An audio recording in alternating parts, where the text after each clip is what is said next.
wait.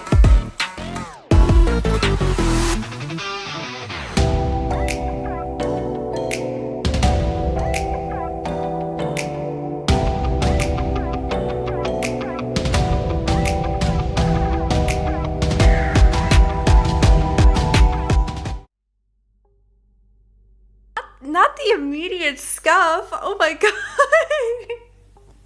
Oh fuck. Hello. Okay, wait.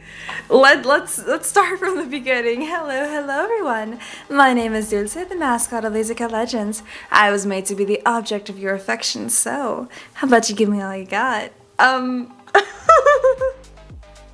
Fuck. Hello.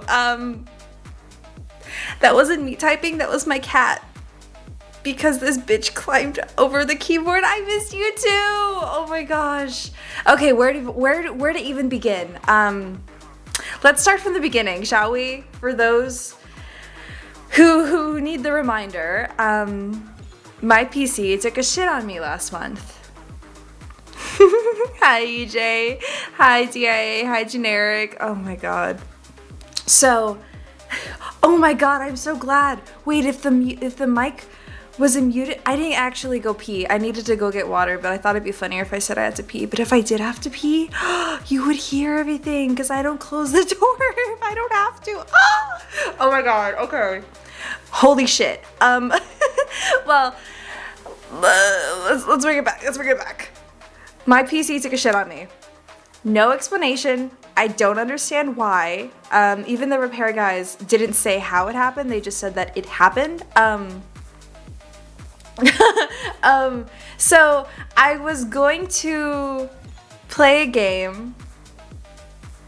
I forgot what I had scheduled, but I was gonna play a game and I had my friend on a call because we were gonna play Limbus. I think it was that we were gonna play Limbus, so I had Buster on call. And as I'm talking and we're shooting the shit, my PC doesn't turn on. It booted up.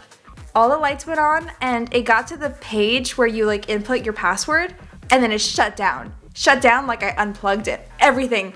The monitors went black. The PC, the fans, like everything shut off. And then it kicked up again.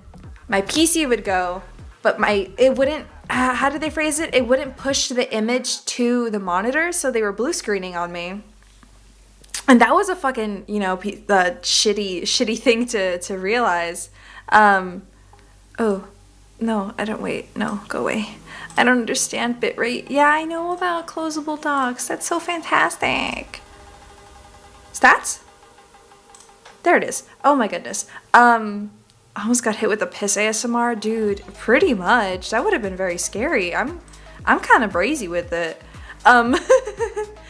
But internet's horrible because you're in a car. You're gonna leave? Oh yeah, please. No, by all means, do what you need to do. I get car sick too, so I can sympathize aggressively. Stay safe, Gaddisons. Open widget. What do you mean about the bitrate? Oh, I haven't done this since like August. I don't remember anything. Good connection. Okay. YouTube Studio. Well, anyway, regardless. So that bitch wouldn't turn on and it would blue screen. I unplugged the PC, I turned it off, I unplugged it, I waited like a minute and then I plugged it back in and it was the same issue. It would take me to, the second time I was able to input in my password and it brought me to the window screen and then it died on me again. So that's not great. It isn't. And I was super sad. I was like, what the fuck? I want to play. I had a collab scheduled with another friend. We were gonna play Bunny Garden again. No, not Bunny Garden. I'm sorry. Overcooked 2. We're gonna play Overcooked. And it just completely, all plans were like zilch for the next few weeks. Took it to the repair shop and they said it would take, okay, I'm not gonna say the company because yes, they did fix the PC because Fen bought me the warranty, but these motherfuckers, they said 7 to 14 days, right? 7 to 14 days. Okay, that's fine. That's great. I have cosplays to work on. I'm cosplaying at Anime Los Angeles. I have to work on 4 new things, right? I don't have to, but I will. I made the plan. And I was like, okay, cool. This is great. This is awesome. This is totally going to work out. You know, give it 2 weeks and it'll be done, right? And then 2 weeks passed and I don't hear anything. I don't hear anything from anyone. And I'm like, hey, that's not right. That doesn't feel like what needs to be done. So they email Fen and they're like, hey, so it's your motherboard that's the issue. Doesn't say what the issue is, just said the motherboard is the issue. Actually, they don't even say, because I read the email, they don't even say like the problem was the motherboard. They immediately go straight into, okay, well, replacement for the motherboard, it would be this, but the one that you have in your PC currently is on back order, so we are offering this upgrade, although you just have to pay the difference. So you have to infer that the motherboard was the issue. And then, I'm sorry if like the audio is all weird. Again, the setup is not mine. I'm in Fen's room, so like you can, if I tap on the table, you can hear all that. I turned on noise suppression, but I don't know how much it is suppressing. I feel like I might be muting a little bit more often than I am usually used to, especially since apparently the mic didn't mute. I just was like, oh, there's no input for the starting suit screen. Apparently there is.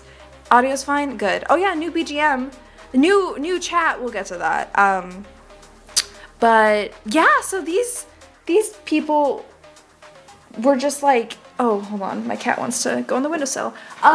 So they were just fully like not really proactive in their updates, because 2 weeks had passed with no word, and then all of a sudden it's like, well, the thing that's fucked up with your PC is the motherboard, although they didn't exactly say that, and you're gonna have to pay the difference for a replacement for like an upgraded version, because we only have the upgraded version. And I was like, okay, well, that fucking sucks, but how much more is it? Like 50? 50? Yeah, that's fine, I guess.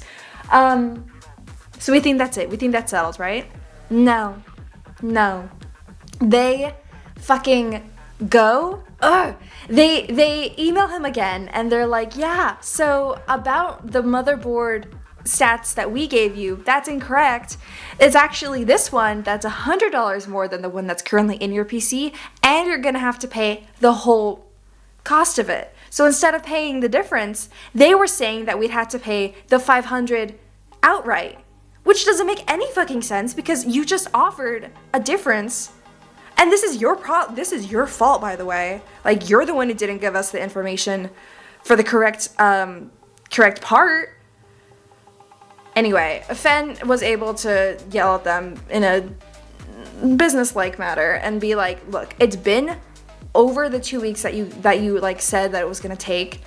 You, in the last email, whoever, because I don't think it was the same guy, I think it was someone else, like whoever I was speaking to said that we'd just be paying the difference. This is on you for taking this long, and it's your fault for naming the wrong PC part. So I'm just going to pay the difference, and I want this thing done.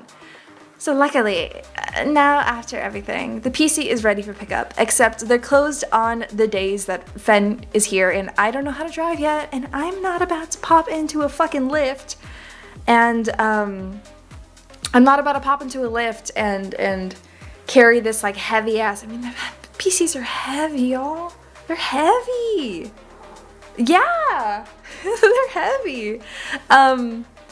But at the end of the day, it's fine. It's done. It's finished. They had to wipe it. So me setting up all of my OBS stuff, I'm just gonna have to redo it again in the comfort of my own room, which is gonna force me to clean my desk. It's a hot mess. It is just covered in merch because I went to a convention and I just started opening all the shit in the convention and it's all over my fucking it's fine. It's whatever. I'm glad I didn't decorate the PC. That's another thing. I was so like, if I had like sexy, thanks for the input, bud. If I had like sexy decals, oh, that would have been really embarrassing. Not only am I just some chick who doesn't know what's wrong with my PC, I'm a chick who doesn't know what's wrong with my PC, and it's covered in big booty women. Yeah, that's not a good look for me. Already struggling, right? But it's fine. After everything, they eventually did get it fixed, and so ready for pickup probably Monday, I think. So until then, for the rest of the week, I'll be streaming here. Sounds hectic and a pain. It was. I'm glad it's over. I have to reset all my OBS again, all the million sign-ins. Y'all, in like the last 10 minutes, I had to sign into OBS with my Google account 4 times. 4, because it wouldn't remember who I am. That's fucked up. I think that's another level of fucked up. But anyway, yeah, so we're here streaming, and you can kind of tell that the chat, the CSS is working. I don't know when that got fixed. Maybe it happened like right after and I just never bothered to fuck with it, but CSS is working again. So I hope this is a good font, good size. Fen got on my ass about redoing my my overlays, and so we're just gonna do a little bit of a sneaky peeky, because we actually now have 2 different gaming screens. Yeah, we have all. Oh shit! Wait a second. Sorry, that was from the test stream that we did. But this is kind of the new setup. I will move myself as need be, but this is how it goes. Yay! Let's there be more of the gaming screen on screen. Obviously, I'd be a little bit more this way, and then like all of chat can be there, and I think it's nice. Then we have this one. I'm gonna have to do it again too. Same thing where it's like if there's maybe dialogue that doesn't need to be visible, or wait, okay. The logic was that when there's dialogue at the bottom of the screen, y'all are like, we can't read, and then I make you guys go up in the sky. So we have options now. I don't know. I just feel like these are fun little things to play around with. So you guys can be up in the sky if the dialogue needs to be read. Otherwise, if it's like you don't need to see the audio echo. What? Are there 2? Oh, fuck. You? I think this? We'll fuck with it. No, wait. This. Oh my god. Well, thank you for reminding me. Or thank you for letting me know. I'm not used to this. If I was a rabbit, I'd be slamming my fucking foot on the ground, thumping, mad as hell. Okay. I hope this works. I hope this is good. Is it, what about this one? What about this one? Is that the same here? Sure. The sure is muted. There is no sure here. Okay. Okay, I have to mute the sure then. Because there's like a whole other audio thing. Anyway, okay, I'll fiddle with that on my own time. See, this is why it's a Zatsu, because I would not have been able to handle this as well as gaming. Anyway, so we're back here. And yeah, so I'm excited that the CSS is working again, because it was kind of killing my ass that I just had to keep like fighting. Y'all saw I was fighting that fucking YouTube thing every time. It's messed up. It's messed up over here. Hello. I don't know. Let me check my calendar and see if anything interesting has been going on. Same thing with you guys. Please let me know if anything interesting has happened in my absence, in my delirium that is. Sorry, I got fucking DM'd about something really stupid when I went to check my calendar. When did we last see you? On the 18th? A little bit more recent than that. Oh yeah! My PC died and then I went to a fucking Hollow Stars event. That was cool. It was like a cup sleeve. That was after Anime Expo Chibi, which I don't know if I got to talk about. I think I did, so I won't harp on it, but I love it. I got kind of wasted. Oh yeah, that was the drunk karaoke. Y'all were privy to that one. And then yeah, the cup sleeve was super fun. I drank so many liquids and I was a little piss baby when I got home. Actually, I drove.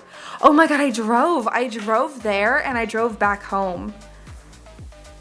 That was fun. I was in that bitch for like 40 minutes because I can't do highways yet. Not that I can't, I won't do highways yet. So And when you put avoid highways on Google, it adds like 10 to 30 more minutes. I once had to drive back from a hair appointment. I think I've talked about this. And it took like an hour to get home. And I was like, you know what? We're listening to the fucking music. If I have to be here going 55 on these heavy, wavy ass roads, we're listening to my music. I mean, it's always my music, but still. My dog had her birthday. And then Thanksgiving. Oh my God, Thanksgiving. Happy belated Thanksgiving to those who celebrate in America. I don't actually think there's that many Americans here. There's a lot of Brazilians. I'll check my stats actually. Now I'm curious. What are my stats? What are my stats? What are my analytics for my audience? Alcoholism doesn't run, it drives. Yeah. I mean, see, that's the good thing about me is that I don't know how to become an alcoholic because I forget it exists. It's also like, I know binge drinking is a thing, and that's not great. I'm not gonna like advocate for drinking beyond your means, but like 3 to 4 glasses of wine in a night is just my usual. I'm building a tolerance. I'm building a tolerance. What are my analytics right now, audience? Most of you guys aren't subscribed. That's fucked up. VOD watchers or anyone else lurking, subscribe. Because we were at 360. Oh my God, I wish I was at 460. 360. I want to get to 500 before the end of the month. I know it'd be a lot of grinding and maybe a hand cam. I don't know, maybe. But I want to get the first rung of a partner. That would be fun. The like basic tier, and then you go to the higher tier with like 1,000. That's another thing. Fen said that at 1,000 subscribers, I get a new model. I get to have a new model with a new outfit and like extra perks. So if anyone's interested in seeing like a more detailed version of Dulce, subscribe, because that is the ultimatum. Yeah. Either 1,000 subscribers or a year, but like hopefully 1,000 happens before next year. He's like, at the rate you're going, we can just wait. Like that'll happen sooner. And I want to get you this now, so get to it. And I was like, okay. Alcoholism tastes bad to you, or alcoholism, oh my God. It tastes bad to you, the chemical structure. I can kind of relate. I apologize if I'm repeating myself, but it took me a long time to find alcohols that I legitimately enjoyed to drink, because otherwise I was like, oh, this thing is like, this tastes gross, this is too strong. I don't like bourbons. I don't like hard drinks. So bourbons, whiskeys, like none of that really suits my fancy. I like more. I'm not gonna say gentler stuff, because I'll drink like a Cabernet Sauvignon and down that bitch. But it's like an acquired taste. If you don't like it at all, I get that. You ask it with pina coladas and 4 to 1 part soda. See, if that's what you need to do, go for it. I love a cocktail. I love a club soda cocktail. You're telling me that I'm paying $17 for something that is gonna taste like sugar and carbonation, and there's like barely a legal amount of alcohol in here, like the bare minimum to count as a cocktail? Fuck it. At the end of the day, I'm drinking. At the end of the day, my body's being hydrated.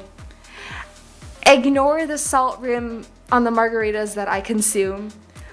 I used to lick around the rim, and I decided that I gotta be a little bit more classy than that. So I'll swipe it with my finger, and then I'll lick my finger, and then I'll go back. I don't drink pure wood grain alcohol. Oh, I'm sorry. I'm dainty. I like my shit fermented. I like my little grapes turning into wine. I'm different like that. No, Fen's the weird one. He's the one who's like, oh yeah, give me like a 12 and a 15. And I'm like, what the fuck are you talking about? What do you mean you're drinking a 15? It's 7 in the afternoon. Afternoon, what? It's 7 in the evening and you're drinking a 15? To watch anime? fucking fine. Classes for the rich, and you know what we do with the rich? We eat them up, baby. I need some sexy rich young thing to come at me so I can eat them up all of them. Just because my absence has forced me to be away from the screen does not mean that my behavior has gotten better. It hasn't. Let's keep going through this. Yeah, 64%, almost 65% are from the US. 1% are from Canada. That's interesting. I know there was a Brazilian in here at one point. Maybe they're just not active. Rich, young, now you want rich, old. Did I mention? Oh, you're the Canadian. You and your fucked up postal situation right now. How am I supposed to send shit out to Canada? Huh? Your government's treating your post workers like shit. Goddamn Canada Post and the UPS, and UPS or USPS, one of the two. No, USPS probably is only domestic, isn't it? UPS doing shit in solidarity. How dare your government? I'm trying to send some bullshit out to people who are waiting on it. That's like literally all I know. Salami, are you also Canadian? Is this where are you the 1%? You motherfuckers. Oh shit. I was gonna say though, better than French or British. Dude, after my time in London, I kinda get it.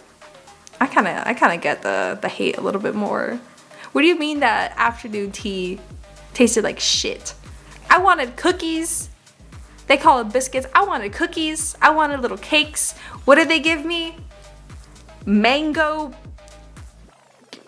concoctions. It was like high dining, but it was the high dining where it's like conceptual. So there was like gelatinous stuff, and I only ate the Jell-O. Because what the fuck do you mean this yam thing tastes disgusting? How do you fuck up a yam? How do you fuck up a yam? I don't know. The British did it. And what's the age demographic? Alright, 40% of you guys are like around my age, 18 to 24. 48% are 20. You guys are old. I forgot you guys are old. Y'all are old. 11%, 45 to 54. I'm wondering how many of those are just people who put a fake year on their Google. Because I know damn well that my old Google account, before I changed it after I turned 18, I set my age to be like 90 something. Because I was on websites I should not have been as a kid. What do you mean if I'm under 13, I need my parents' permission? Bitch, I can just make an account and set my age as the wrong number. And there you go. I don't have to say anything. You're from Florida? Damn, that also explains a lot. I'm not being that mean. Just like a little bit. You just made a second Gmail? Bro, I'm on like my, hold on, what do we count?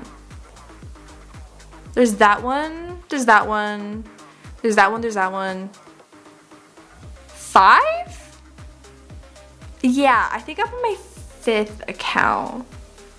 Yes, I have 5 Gmails, and I'm trying to like slowly wean off my first one because it's at like 99% Google storage, because I don't know what the fuck I was thinking screenshotting every little detail that happened in my life when I was in high school, but it took up like a shit ton of my Google photo space, and I have like 4-minute videos that are not optimized for space, so they're so fucking big. They take up so much fucking space in my Google Photos. My drive is 99% full. I've reached 100 like 70 times. I'm fucking struggling. Anyway. I wish there was a way to like, I don't want to mass delete stuff because some of that shit is like important. Like it's either sentimental or like for legal reasons I need to have this video just in case, you know? Liabilities. Also, I'm gonna mute because I'm gonna be slurping and you're probably gonna be able to hear every slurp and I don't want that.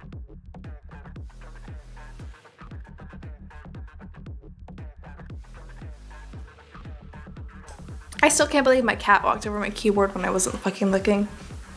making me so goddamn... I mean, like, you heard me type the message asking to wait up. But then I come back... Excuse me. But then I come back and, like, snipping tool's open. So, something went wrong. Yeah, you. Okay, well, behind the bookshelf he goes. We're slurp glorping? Slurp glorp. Slurp. Slurp glorp. Fuck. I'm hyper. Can you tell? I'm very hyper right now. Slurp glorping.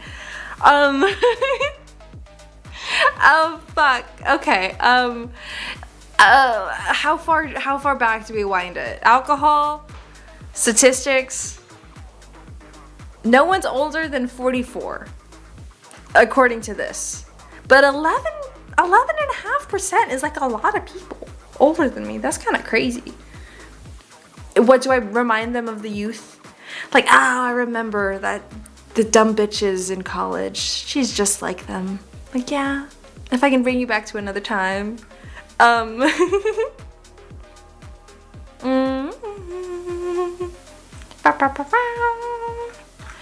I think that's a good place to stop. But Thanksgiving, yeah, okay, we'll go back to what happened in the month. Thanksgiving, very, very fun. And I got to see my folks and my in-laws, so that was cool. Ate a lot, painted a lot. And since it's like a little more up the state, it was colder, and so I actually got to dress for the weather. And then I underdressed for the weather, and my mom just gave me her coat. She's like, I can just get another one. Here's a coat. So now I have 2 coats. That was fun.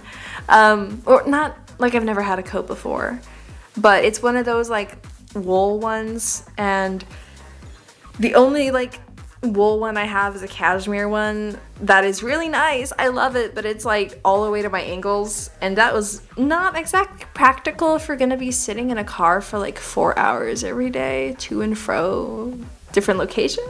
So decided against that, and it was fun. I liked it. I got to eat a lot of food. Got to have my oysters because I missed my fucking oysters. So good. I love oysters, y'all. I've learned my lesson about getting them anywhere but a restaurant because I don't know. Hi, Random Aether. Hi. Oh, it's been a goddamn long time. I don't know the exact verbiage. For someone who loves oysters, I don't know like the intricacies and all of the vernacular, like with the shucking and the different locations, Pacific versus Atlantic, and the salt versus sweet, and this, that, and the other. I put it in my mouth, and then I chew it a little bit, and then I swallow. That's all I do. That's all I need to do. Does it taste good? Do you have a vinegar sauce that I can add? Yeah? All right, that's it. That's all I need. I bring that up because I tried eating oysters here. There's like a place super local that has them.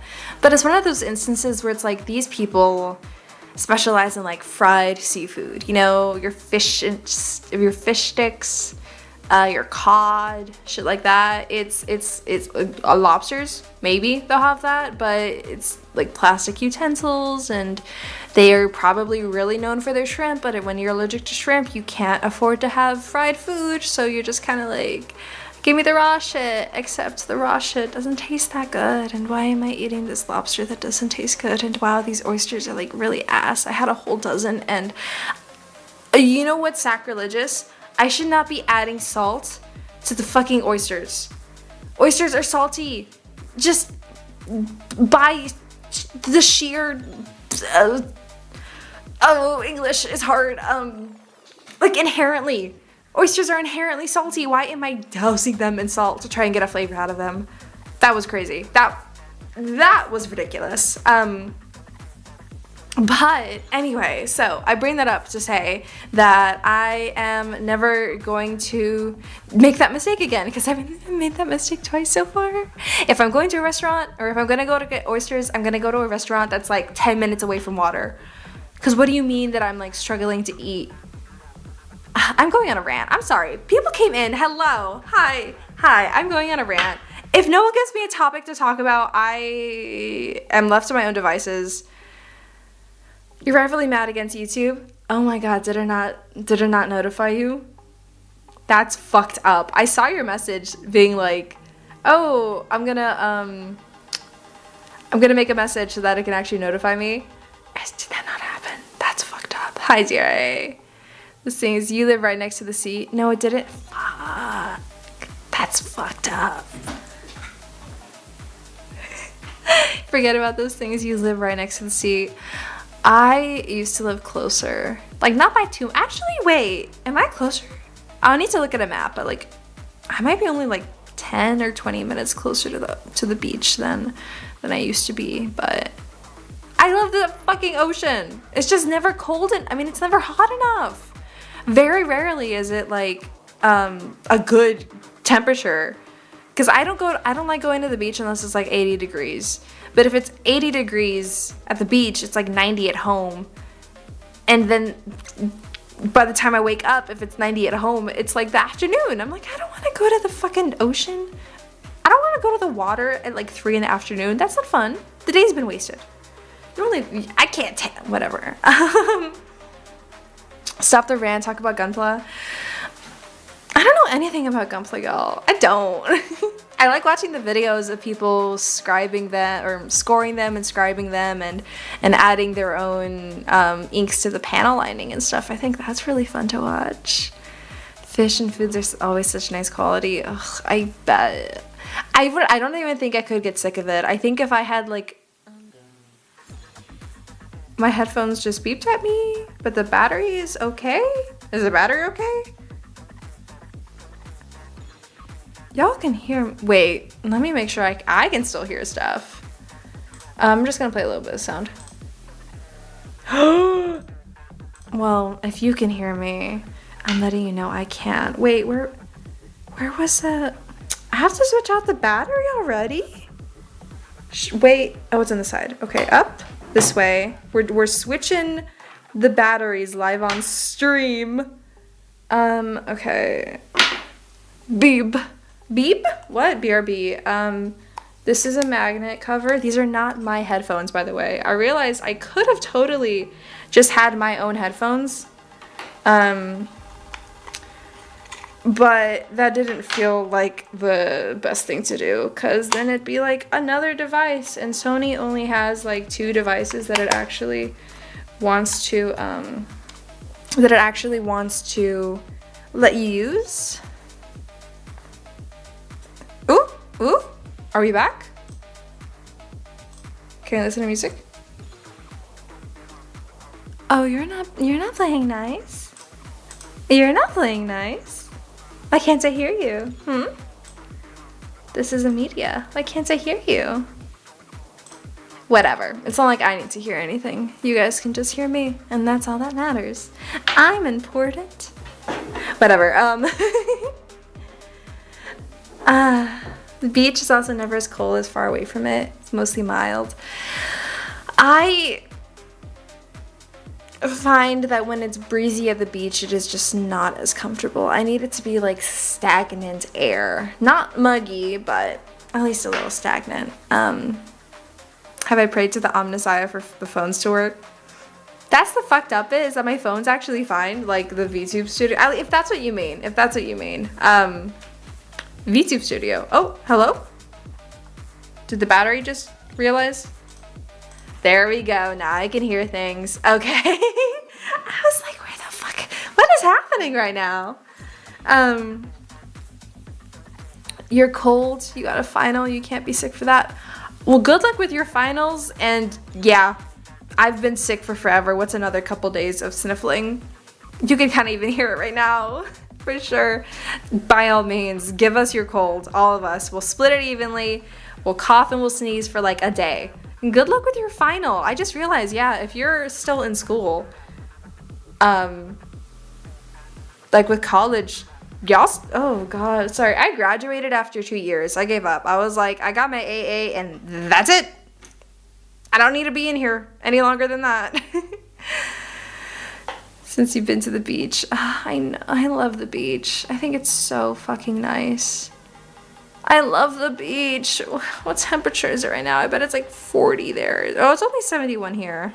What's a good beach though? That's the good beach. What's your weather? What's your weather today? 69. Wait, you're only like 2 lower. Okay. Oh, hi, Fen. We should go to the place we went to for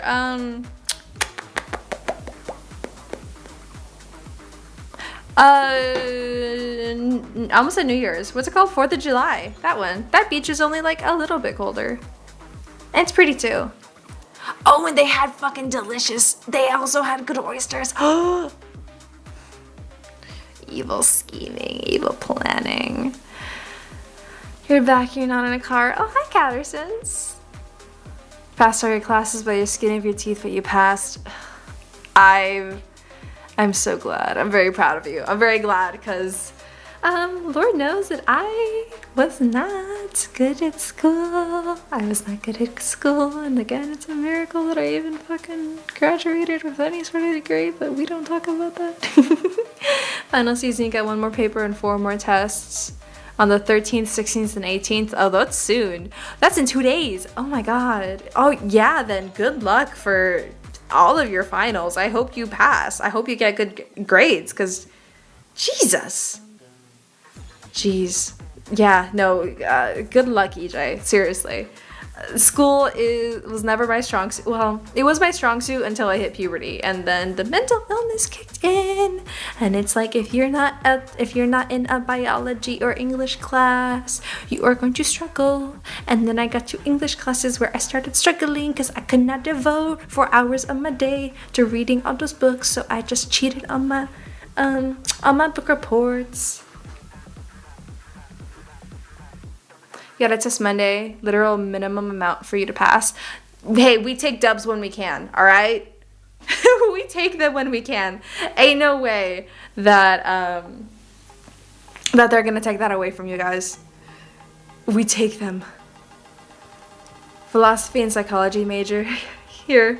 Reading is all you do. I was like a lib arts psych major. And it's pretentious. Oh, yeah, wasn't it? I enjoyed it. You're gonna find out tomorrow if you pass the year. Oh shit. Well, I hope you did. God damn, I really hope you did. Oh, I'm wishing you guys, even in math. Yeah. No, I don't blame anyone who's struggling with math. That's always been my worst grade for sure. I tried okay, stop me if I've told this story before, but in algebra in high school, I tried Mulaning that shit. I had the sin, cos, tan on my hand. Like the diagrams for sin, sine, cos, and tan. I Mulan that shit. Like, you know when she's writing the oaths or whatever on her wrist, on her arm? That I still failed that test. I still failed it. All that fucking effort, and I still got a D on that test. I don't know. I think he pity passed me, cause I would stay for lunch and like try and take extra classes, and I never understood that bitch. Let's get into the last year of high school. There are 2 types of people in this chat. Math is fun. Math is for nerds. Hey, Fen doesn't count as a person. He's an engineer. All his life has been devoted to understanding numbers, okay? He is the outlier and should not be counted as a human being. He's put all of his skill points into the things that only a crazy person would dare spend all their time doing. And then he still decided to do something else with it. He has all these fucking skills, and he's still like, you know what? I'm gonna get into construction. Oh, you know what I mean it as. You know what I mean it as. You're such a skilled person. Why? I feel like there's a level of masochism to taking all those math classes and then not going through with what your major was, you engineer. What do you do now? You 3D model furniture? Cool furniture, let me say that. It's really cool what you can do. Like, you 3D model furniture and my head. He 3D printed my head for cosplay. That was pretty fun. Not like I'm gonna use it. I just needed. I needed the exact measurements for making sure that my wigs were like exactly how they needed to look like. But masochism is being spanked and spit on, not math. I beg to differ. I beg to differ. You're still getting punished at the end of the day. You know what? And sometimes it's with a ruler and sometimes it's with a ruler. Oh, fuck. Use your own head as a mask. That would be cool. I definitely want to do a masked costume. And that means both in like a military way and also like a fursuit kind of way.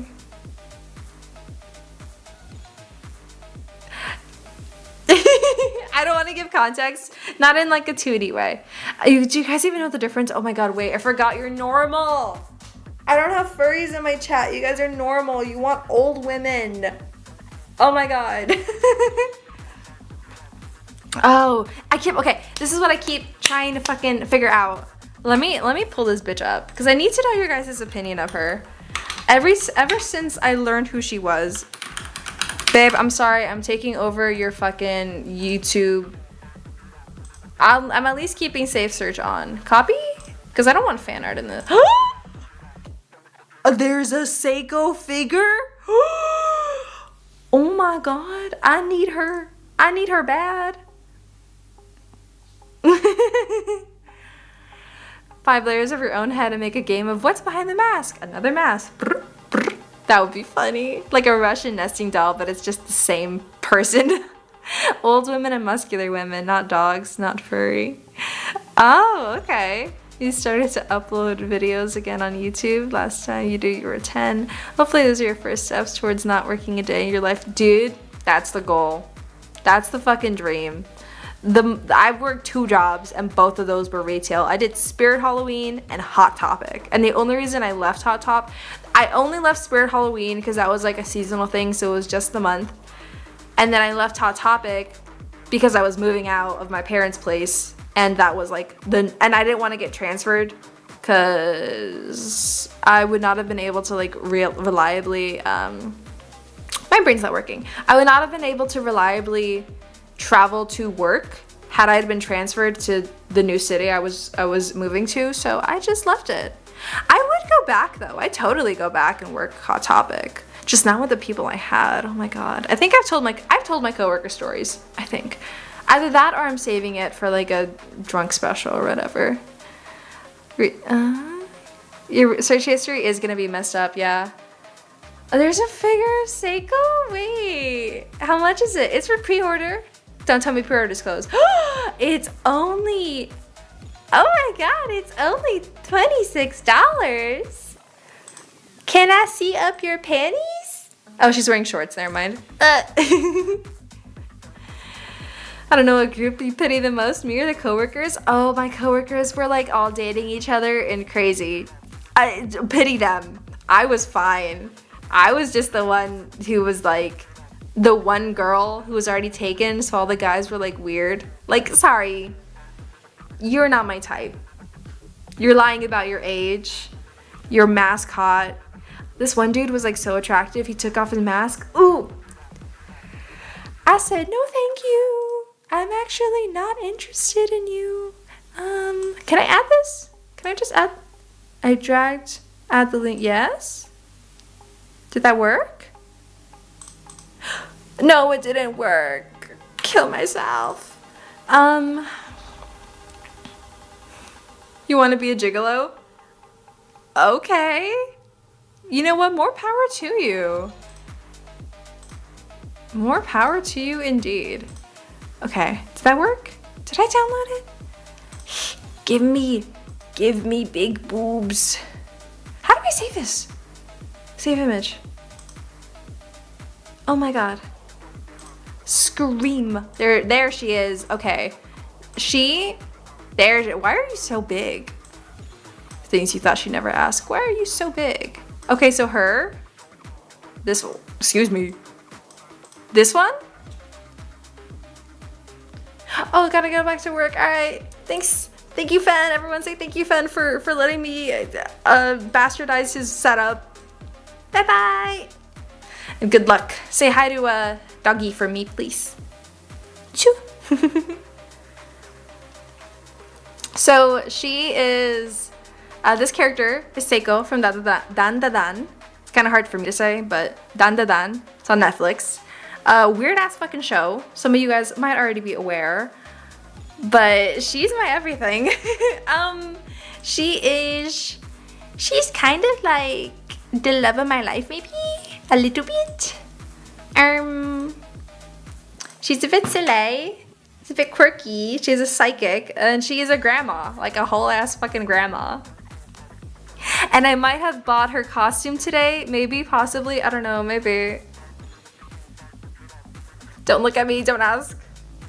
Fake hag, not enough wrinkles. I get that. I'm with you. No, there's a lot of fan art that makes her like actually look her age. It's really pretty. She's very pretty. Can I look at this image without it? Did y'all hear that? Hi, R-A-Z. I don't know how to say your name, so let's say Razo? Razoriju. Oh, that's a cool name, if I'm saying that right. Can you think of that? That woman had kids and her kids had kids. I need her bad. I need her so bad. What's an image that isn't gonna get me like... Yeah! Oh my god. I am sad I can't just like copy images. Look at her! Oopsie. Oopsie, oopsie. Oopsie. Yes. Give her to me. My granny. Yeah, baby! Look at her. Put me in between them. Bury me in that chest, please. My god. I'm gonna be a loan shark. You don't have any money, so you're taking a loan. Ah, shit. I mean, hey, that's how you get in. That's how you get in there. You become the person. Riju? Okay, thank you. You become the person you want to. What is it? What? You dress for the job you want. That's what the fuck. Holy shit, I'm losing my mind. Let me drink. Schlorpin and glorpin, right? Older women. Yeah, no, she's my everything. Their panels with their hair down. I know, she's so pretty. She's so fucking pretty. I am only like in I just finished chapter 50. So what I think is the end of season 1. I need her bad. And I am cosplaying her at Anime Expo, so. You'll be seeing photos of that because she's my everything. I need her in a way that would send me... I need her in a way that would get me banned from the retirement home. That's it. That's how we do.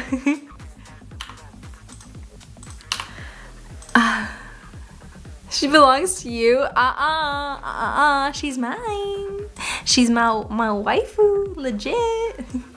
There's a song where you're at and it's too loud. You can't hear what's being said. What about I need her. Turbo Granny. That's crazy. Hey, if you want an old person, school believes she's Momo's mom. I bet.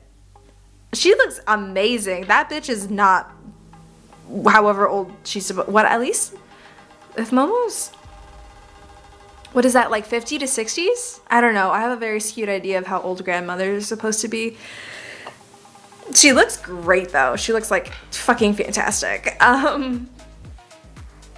But yeah, Turbo Granny is insane. Turbo Granny is wild. What do you mean? You want that old fast saggy titty? That's a lot. That's a lot. The little kitty, I ship the grandmas, by the way. I think old woman Yuri should exist, and I think it's really cute that they eat dinner together. They get like lunch and stuff. I think they're adorable. They are simply meant to be. Just two old fucking ladies torturing each other. I think that's nice. I think that's sweet. Just a ghost lady and another, whatever. Oh my god.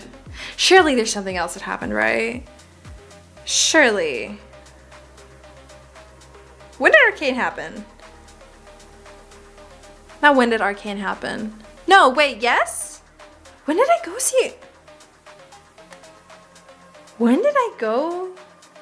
After, yeah? Wait, yes. Okay, I went to the Arcane, not the Arcane boba event happening. That one still needs to that one still needs to oh my god, wait, let my brain reset. No, I'm going crazy. I still need to go to the Arcane event in K-Town later this month, but there is a non-official one at a cafe that I know about that I've been to and I like. So I went there and that was really cute. I got a lot of drinks and the shimmer was a cocktail, so you know I had to get it. Get a quote from a video. Hello everybody, my name is Markiplier. His cadence is so deep. Honestly, some of the monster designs. Oh, like in the show? I'm only familiar with like up to, yeah, pretty much what I think, again, like I said, the end of season 1. So, what is it, the Evil Eye? Evil Eye and then that worm, Dune worm, not the Dune worm, wait. What's it, Mongolian worm? That's the Dune worm? That's my bad. That's my bad. Yeah, I'm only as far as there. And I like the design of the Evil Eye. I think it looks really cool. I won't give spoilers as to like what their jobs are and, you know, what they entail. But, yeah. Okay, wait, Catterson is hitting us with the details. Markiplier hot and then Bo Burnham hot. Those are like two different ends of the spectrum. Skinny white guy. And then buff Asian guy. That's crazy. Hey man, talk about range. Talk about range. That's all you. That is all you. I think I'm on the perpendicular axis. Definitely not on that one. That's for sure. Mongolian death worm, there we go. I'm like, yeah, no, the Dune worm. That's the Shai-Hulud. That's not what I'm talking about. Opposites attract. What, are we shipping Bo Burnham and Markiplier now? What kind of crazy yaoi is that? We're bringing it back to like the 2012 with these crack ships, aren't we? My roots, my youth. Being a little middle schooler, being like, these guys are gonna get married together. No, bitch. No, they are, girl. Focus on yourself. Focus on your own problems. Fuck you mean, Eggman with Bowser. Fuck you mean. That's wild. Okay, if we're gonna start talking about crack ships, I need a I should have brought something hard to drink. What do you mean? I'm joking about all the alcohol, by the way. But like, damn, I think I might. I think I might. What do you mean? Are they even?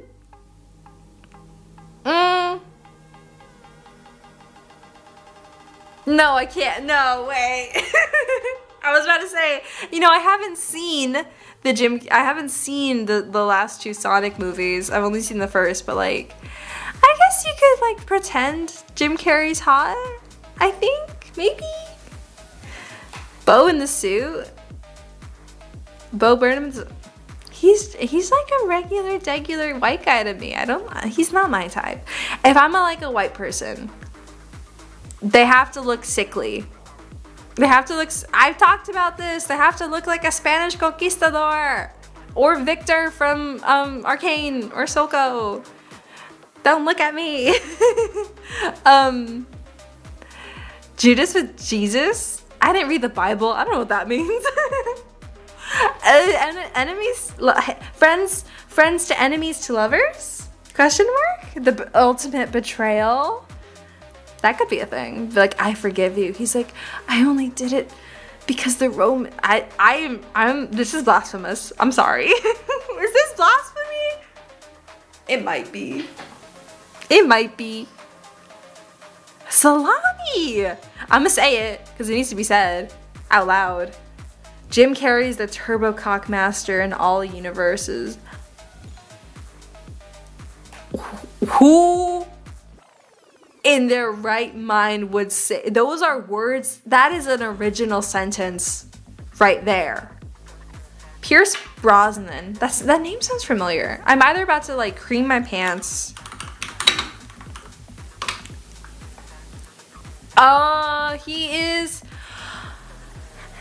He's conventionally attractive. You know what? Well,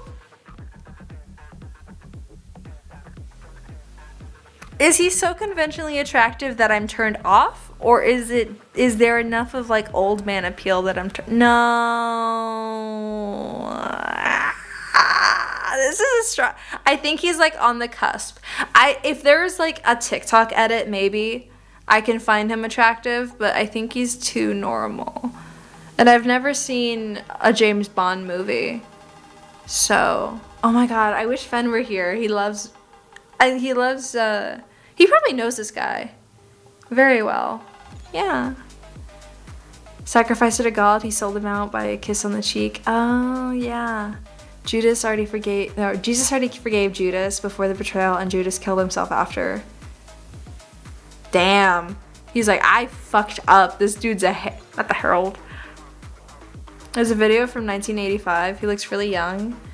I have a question, you guys. Do any of you fuck with the Stormlight Archives? Oh, he is hot. Uh-oh. Uh-oh. He is very attractive. A Wogan episode. Well, thank you for this. The Stormlight Archives. Okay. We're getting yeses and nos. It's these books. It's like a fantasy series by Brandon Sanderson. And it's just like these books that are like, it's hard to describe. It's cool. It's like politics and battle, and there's like magic, but they don't call it magic. It's popular in Spain. Oh, okay. So I finished the first one out of 5. I guess 5 main books, if we ignore like Dawnbringer and I forgot the other one. But I finished The Way of Kings today. I just do the audiobook because it's easier. That shit's 40 hours and the next one is 48 hours. I cannot sit down for that long. I liked it. I really did like it. Hold on, salami. Pierce Brosnan looks like a pillow biter who requires 18 cocks a day and overdose on instantly Again, these are sentences that are being strung together for the first time ever in history. It's 1,000 pages. God damn! Yeah, no, that's why I like the audiobook too. I like the 2 people they chose for it. There's been too many times where I'm listening to an audiobook that's like free with Spotify, and the voice actors are ass, and I just have to suck it up and like eat it. Dawnbringer, who's packing all that meat? Oh my god. You're nasty. I liked it. I really liked the book. I'm not gonna spoil anything because I would recommend it. Obviously, it's like a really hard sell. But these 2 people that I like, they were talking about how they really enjoy the books. And what is it? I think we were talking about Wheel of Time because I was watching Wheel of Time. And both of them were like, no, we fucking hate the show. It's not accurate to the books at all. And I was like, oh, okay. Well, I don't know anything about it. Would you recommend I read the books? And they're like, if you're going to read the books, we recommend you read Stormlight Archives instead. Or at least first. And I was like, okay. You're saying it's a harder thing to get into, but it's more well written. Fair. So the first book was like $40, and I was like, fuck it. There's a Spotify audiobook. I'll do it. And the rest is history. I really like it. I will say that the female protagonist, it's not that she's annoying. There's nothing about her that I don't have an issue with the way she's written. I just don't find it as interesting in comparison to the other protagonists because it's life and death for them. There's like politics and schemes and battles and wars with the enemy. And then we cut to her and she's like, I have to do this thing and I don't want to, but I do have to because it's my obligation. That's why I'm here in the first place. But I would abandon these people if I did this, but I would be abandoning them if I didn't do this. And yeah. It's good though. I really like it. I just hope that she's they just like really introduced like a whole new, a really cool dynamic with her. So hopefully in the next one, we're going to learn a little bit more about her, because Midgood might see more into it. Yeah, I quite liked it. I love the world building. I'm a big fan of world building, and especially with like different races. I'm gonna say this though, it took me like a good like 10 chapters before I finally think I started getting into it, because there's so many races and languages, and I'm still not like 100% of the way there, like understanding. I'm telling you, in like the last quarter of the book, I finally understood the difference between a Parshman and a Parshendi. I was like, I know that they're not humans, but I don't know what the difference, like why are some servants and why are some enemies? Like, why are they fighting? They explain it like explicitly in the last like chunk of it, but I'm slow and I didn't infer those things. And then like it split up into 4 parts, and they introduce a whole new set of characters in the second or third part. And I was like, wait a second, wait. Now I have to learn all of these people, and the king and his cousin have very similar names that both start with an A, and no one else has like names like there's D for Dalinar, K for Kaladin, A for Alucard, and not Alduin. I forgot the name of Dalinar's son, but then like Shallan is an S. There's like a sh sound. Sadius is an S proper sound. Yasna is with a J. I thought it was with a Y because it's an audiobook Avi, but like sounds so token, but not as good, and also not written in the 30s. I mean, it was good. Alduin the World Eater. Am I fucking up? Or is that real? Oh, that's why I'm thinking of Alduin. It's because it's an Elder Scrolls thing. I bet it's been mentioned around me. It's Alucard is the king, and then I forgot the name. Alethkar. Alethkar is the king. Someone's gonna yell at me and be like, "No, you dumb bitch! That's the main character." I don't know. I'm very bad at remembering names. The song started. Oh my gosh. What song is it? I'm curious if I know it. I just got into like quite a new chunk of music. But like honestly, if my ears are willing to listen to anything, it's the book. And I finished it today, and it took everything in me not to buy the next one and immediately start.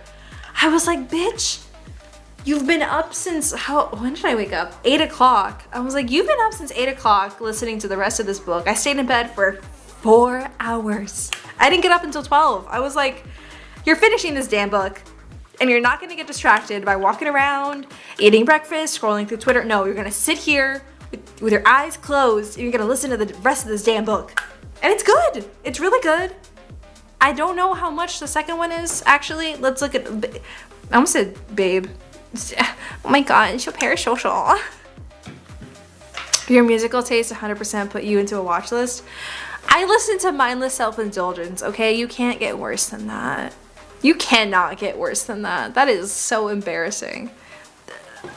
I'm not beating the allegations. Okay, how much is the second book? World of Radiance. Book 2 of the Stormlight Archive. Are you 40? It's on sale! It's on sale for $38.90. Yeah, of course I'm gonna buy it. Of course I'm gonna buy it. Are you crazy? Are you crazy? Yeah. Yeah, I'm gonna buy it. Let's go, slay. Slay, pussy queen. That is gonna occupy my time for the next 48 hours? Is that how long the book is? The whole fucking 2 days? It's going in your parasocial folder. Oh, there's quite a bit. There's quite a bit in the parasocial folder at this rate. The moment you're listening to the 1939 KMT Army March songs, that's when you know you've hit the deep end. What the fuck is the KMT Army? Oh, I embarrassed myself. Y'all, I embarrassed myself the other day asking why the Krieg in Warhammer looked like they were World War II German soldiers. Turns out they're World War I German soldiers, and Crane means war in German. I did not know that. I was like, guys, I'm showing my ignorance here, but why did the Krieg look like World War II German soldiers? And they were like, you dumb bitch. They're World War I German soldiers. I was like, what the fuck? I don't fucking know. I didn't know that this was supposed to be a realistic thing. I just found out that Warhammer Fantasy exists. Now you're telling me there's Warhammer Reality? Okay. I took the L. I realized I probably could have just Wikipedia'd that shit, but I got curious. And in the heat of the moment, I thought I'm gonna ask directly. And that shit was a mistake. KMT is the Chinese government in World War II. Oh, I'm gonna shut the fuck up because I don't know anything. I don't know much about anything. And y'all are gonna be like, are you really gonna show your ass right now? And I'll be like, yes, I'm gonna show my ass right now. I didn't realize the Chinese fought. Was it that, wait, okay, well that's when Japan, oh my god, I promise I'm not gonna turn this into a history lesson, but like Japan was colonizing the Philippines and China and like a couple other places, right? So was it the Chinese government? Or was it, I don't know. I'm not sure. Was it like the Chinese government asterisk Japan in control of China? Is that what happened? Cadia straight up is just Cardia and Iroh place. Oh, I remember you guys talking about that. How it's just like, they just lifted from actual history. I remember you guys talking about that, yeah. But I didn't know. I was like, there's Warhammer 40k, there's Age of Sigmar, and apparently there's like a whole new sect of the Krieg that I didn't know about. And whatever the Krieg are part of, I had no fucking clue. Japan started the war against China in 1937. Oh, so that's like the marches from fighting. Were they on our side? Were they on our side? Or were they in control? Is that the Third Reich? I know we were the Allies. Is that the Third Reich? Yes? Wait, to which? Oh my god. Wow, I'm really bad at history. I still need to take that geography test thing. China was on the US side. Okay, thank you. Huh, wait, no, now I'm curious. Geography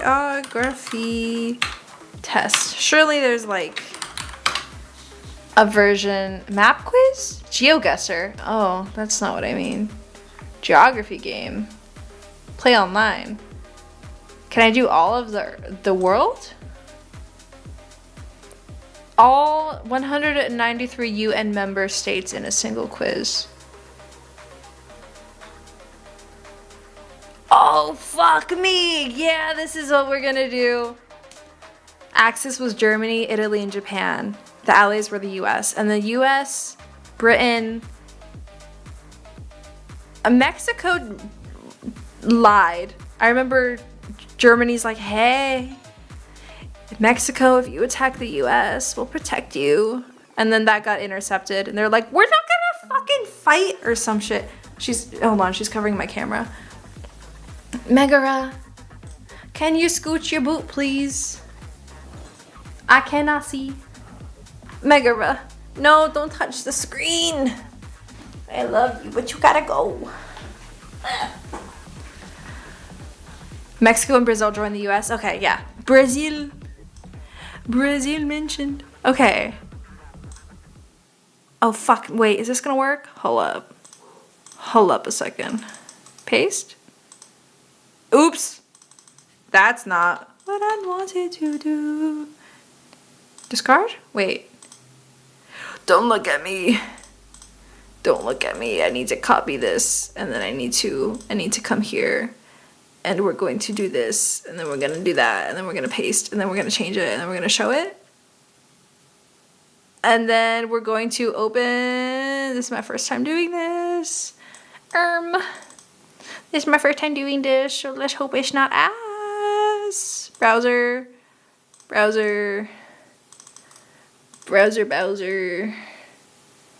Oh, wait. No, wait. It was window, right? Yes, it was window. Sorry. That's from Mexico by Germany was a Zimmerman telegram. That was World War One. Oh, fuck. I thought that was this World War. That's my bad. That is my bad. Window. Geography games. Capture method. Okay. Yeah. Yes. No, maybe. Yes. Is this how we do? I don't know why the ratio is never the right ratio, but we bowl. Okay. How do we feel about this? How do we feel about this?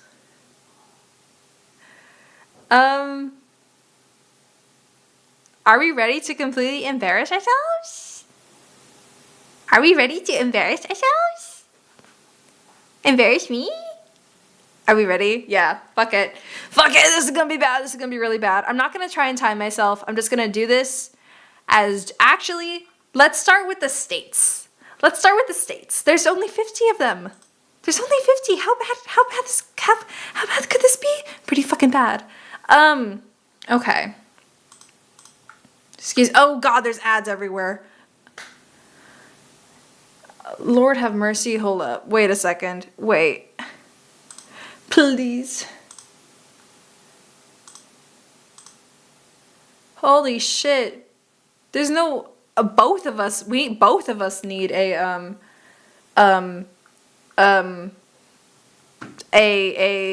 ad block. God damn, okay. Anyway, click on Ohio. And you're gonna laugh at me.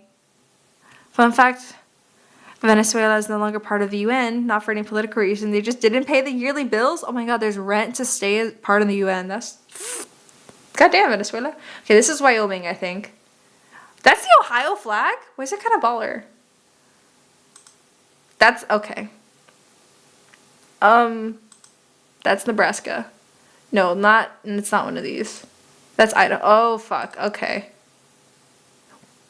Wisconsin? That's North Dakota. Montana. That's oh fuck. Oregon's okay. Florida. What is this? Alabama. Oh fuck. Mississippi. Ooh. The places like Ireland, Iceland, Spain that will pay you to move there. I've heard that they like really need people that bad. Alabama. No. Is it? No, that's Kentucky. Oh fuck! I was close. Arkansas. That's up here. Missouri? Kansas? Oh fuck me. Okay. Georgia. Atlanta, Georgia. Yeah, okay. Wyoming. No, that's Tennessee. No, that's North Carolina. No, that's Missouri. Wyoming's up there. Oh, fuck. I didn't know that. New York. That's New Jersey. Fuck. That's Connecticut. Oh, what the fuck? New York is big? I didn't know New York was big, y'all. I did not. That's North Dakota. That's Nebraska. That's the South Dakota. Wait, there she is. I just saw Iowa. That's Montana. That's Idaho. Where the fuck is Indiana? Have I ever played TF2? I've not played TF2. Indiana. No. There? Michigan? That's up here. That's Minnesota. Nevada. I know you. I just saw Montana. That's Idaho. That's... Okay, that's North Dakota. Tennessee. That's this one. That's Minnesota. God damn it! Maine is this one. That's New Jersey. That's Delaware. That Maine is big? Oh fuck, I didn't know Maine was big.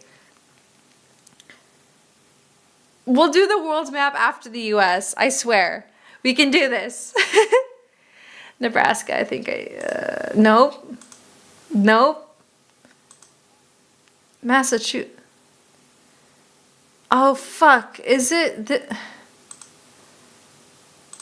no? Fuck. Mississippi, the only Mississippi is her pee-pee. Vermont, I know. I did a report on Vermont. Guys, I thought Portugal was in South America until I was a teenager. Maryland. That's Pennsylvania. That's New Jersey. I keep clicking it. Connecticut. That's okay. Delaware is this tiny thing.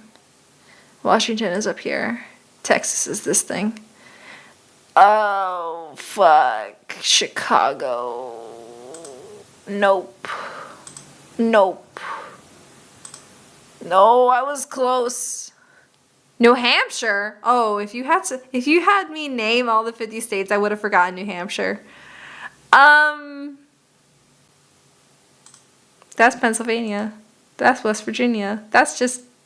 No, this is Kentucky. Up there? Oh my god. Utah. Oh fuck, I don't know. One of these is... I think that's New Mexico. Utah? Yeah! Is Missouri Southern? That's Oklahoma. Oh fuck, I was close. That's Idaho. That's Kansas. That's Arkansas. Oh wait, no. Colorado. Oh fuck! Where's... That's Virginia. That's Kansas. Fuck! Idaho's this one. That's Kentucky. Oh fuck. Oh, hi Cattersons. I'm embarrassing myself is what we're doing. Don't mind all the ads. I don't know how to get rid of that bitch.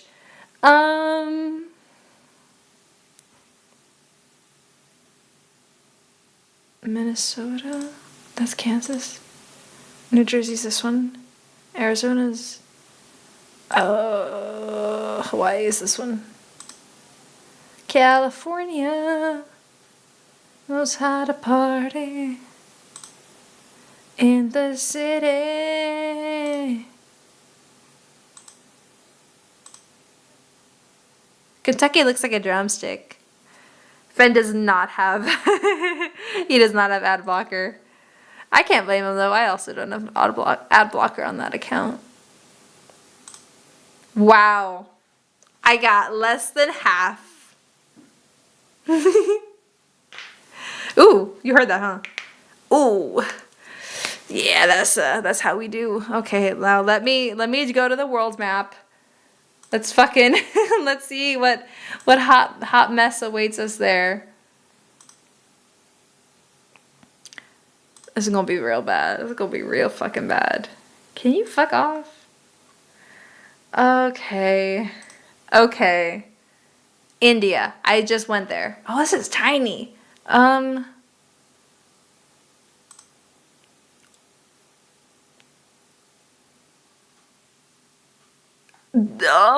don't know. Oh, this is awful. There's 193 guys. I think we should do this by countries. Actually, Yeah, no, I'm gonna do it by country because this is that's a bit too much. North and Central. Okay. I feel like that's something I should be. Fuck. Where the fuck is Belize? That's Cuba. That's Dominican Republic. I was close. The Monster Prom, there's a huge discount for Monster Prom. Oh shit, I might do it then. Mexico, mi gente latina! Cuba, I just clicked on. I don't know where Jamaica is, bro. It's like one of these side ones. That's the Dominican Republic. That's Haiti. Panama. Oh, fuck. I guessed that on the first try, baby! El Salvador, I don't know. My stepdad's from there? Nicaragua, Costa Rica, Honduras. Oh, okay. Dominican Republic's there. Guatemala. Oh. Haiti's this one. The U.S. Nicaragua. I just clicked on Nicaragua. I just clicked on Costa Rica. Honduras. Canada. Yippee! Not awful. Not awful. Not great, but not awful. Okay. Okay, slay. 61%. Each series is like $2.50. Oh, fuck yeah. Okay. You've been watching a lot of GeoGuessr. GeoGuessr scares me. As a geography nerd, this is worse than many horror movies. Oh, I hope to ruin your fucking day, yo. Okay. Colombia. Oh, I don't know South America as well. I don't know where Colombia is. That's Venezuela. Oh, fuck. It's one of these. Argentina is smaller, isn't it? No. It's not small. Peru. Oh, fuck. Ecuador. Equator. Ah, fuck. Don't look at me.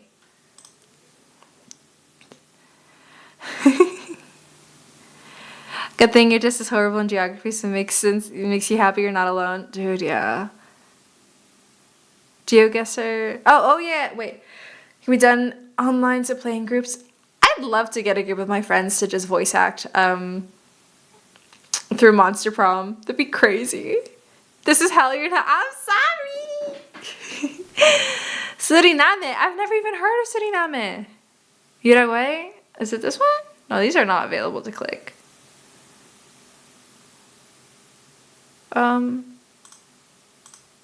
Okay.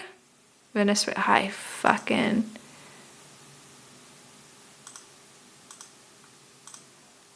Paraguay. Oh, fuck. Oye, que pues. No. Where's. That was not good. You don't know South America? Yeah, no, that was hard. I think the only things I know confidently would be Chile and Brazil, obviously. Venezuela was a lucky guess. That was hard. Okay. Europe. I don't think I'm going to excel at any of these, especially Africa. There's no way I'm going to know Africa. Like, unfortunately, that is completely out of my understanding. What the fuck is a Luxembourg? Y'all, this is gonna be very bad. This is gonna be very bad. Very hard, very bad. None of these am I gonna guess on the first try. What the fuck? It's tiny. I don't even know where Germany is, bro. Fuck. Oh, fuck me. I don't know. Who's a circle? French Guyana is just straight up just France, like the actual country of France. The Grand Duchy of Luxembourg. Yeah, the Buddhist Italy, that's all I know. I don't know where France is. What are these little circles? What the fuck are the is it like the capitals? This is Italy. I don't fucking know. That's Switzerland, so they don't sound the same. That's Belgium. They don't sound the same. It's big? I didn't know it was big. Did I just click Belarus? Latvia. Where the fuck is Latvia? That's part of Russia? It's all the way out here. Okay. What the fuck is happening in Europe? No wonder you guys are just one big empire. This is ridiculous. This is so hard to what the fuck? Sweet, I love IKEA. It's up there? Finland? Your cousin. No, you're not cousins.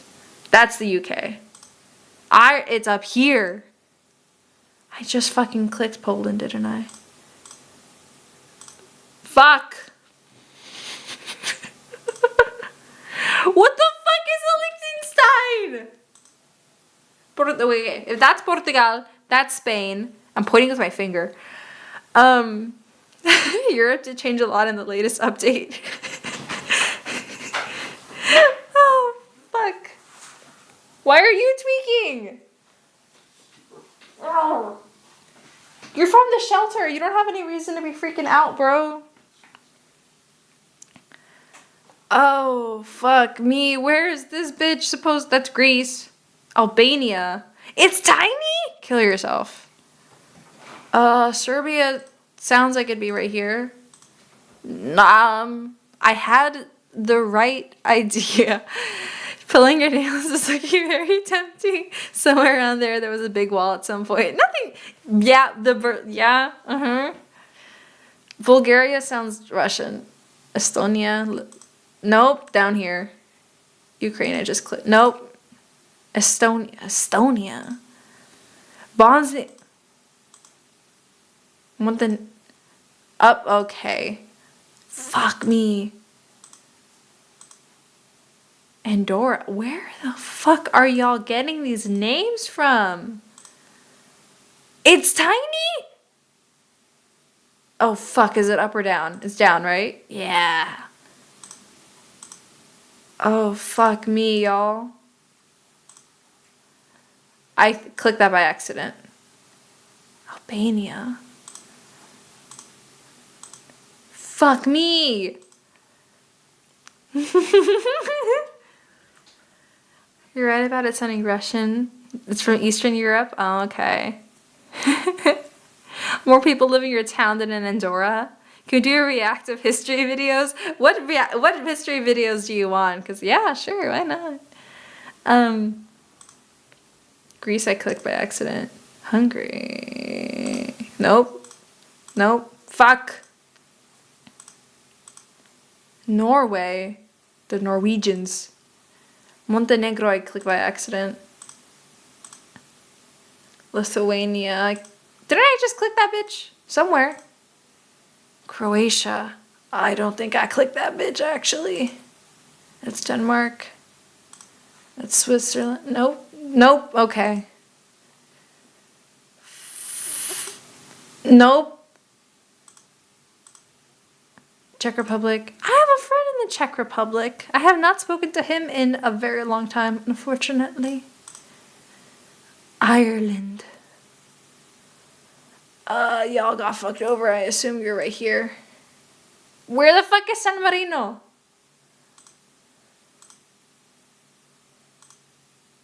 It's tiny. Kill yourself. It's the Swedes. Ay, que pues. Portugal is right here. Where the fuck? Are you tiny? I'm gonna put you in a tiny spot. Yep, I figured. It's history of the entire world. On the note of geography games, you're addicted to seeing Rainbolt playing GeoGuessr. Is that the dude who can get it in like seconds? Overly sarcastic productions. The Papal State San Mario. Oh. They don't have the... Oh, no. Not good sources. Okay. Denmark. Oh, fuck. What the fuck? Where the fuck? Cyprus? What the fuck is Cyprus? I've run out of circles.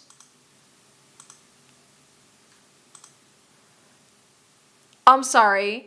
I didn't see this bitch down here. Russia's easy. Belgium. Nope. Malta. Well, there you go. Moldova. Netherlands. Wow, that was awful. That was so bad. That's actually so embarrassing right now. Oh my gosh. Okay, I'll do Asia. There's no way I can do Africa because I literally only know Egypt. I wouldn't even have an inkling of an idea where places go. 38's better than you expected? Oh, fuck. Some of these are real? You're getting psyoped? Uh-huh. I bet. South Korea. Yeah.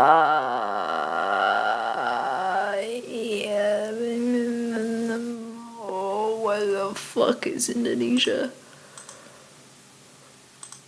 Okay, oh, it's down here. Okay. I just clicked non by accident. Thailand. No, that's Malaysia. That's the Philippines. What? The Philippines. Oh, that's Taiwan. India's here. Where the fuck is that? That feels like over here, the Middle East. That's Iran. Afghanistan. Oh, okay. Mongolia's big, but that's China, I think. So it's got to be like close. Yep, Bahrain. Uzbekistan. Ooh, don't know how to say that one. Oh, it's tiny. Okay. That's like here, right? I just clicked it, didn't I? Wait, India. Because like Dubai and shit was over here, so. Oh, no, it was right there. I feel like I could have. Central Asia might as well be Latin. Kazakhstan. I have jewelry from Kazakhstan. It's very pretty. Nepal is like... Is Nepal big? I don't think so. Bangladesh. It's gotta be around here. Ah, I was so close. I have no idea where that could be. I guessed it by accident. Okay, I used to live in Burbank. Surely. Syria. If I click Turkey, I'll know where it is. Nope. Oops. George. Ah, fuck. I was close.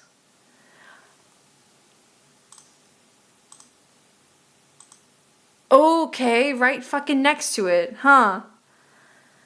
It's somewhere.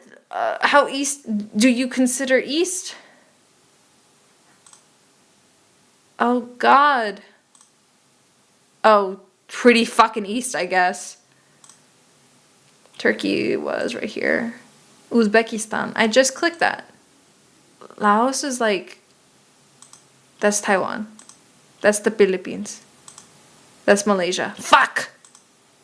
Lebanon. Lebanon's like here. Iraq, Syria. No, it's tiny. Okay. Bhutan. Where the fuck? Yeah, no, I wasn't gonna get that. Syria. Where the fuck are these people? Sorry, I don't understand. Not you. Not you. Breaking and entering to your house just to force me to learn history. Oh my God. Aren't you having such a great time right now? Syria. Oh, fuck. North Korea is over right here. I clicked that by accident. I say as I don't click it. Taiwan's up here. Tiny? Oh, fuck. Not tiny. Georgia, I clicked by accident. I don't know where the fuck that could be. No, that's Jordan. Okay. Japan's this one. Where the fuck? That sounds African. It's not, though. What the fuck? Singapore is like here. No. Wait. I said this was China, didn't I? Fuck. I did make the thumbnail. The Philippines. Oh, why are you tiny? Sri Lanka. Oh, I guessed that by accident. Iran. Okay. Fuck you.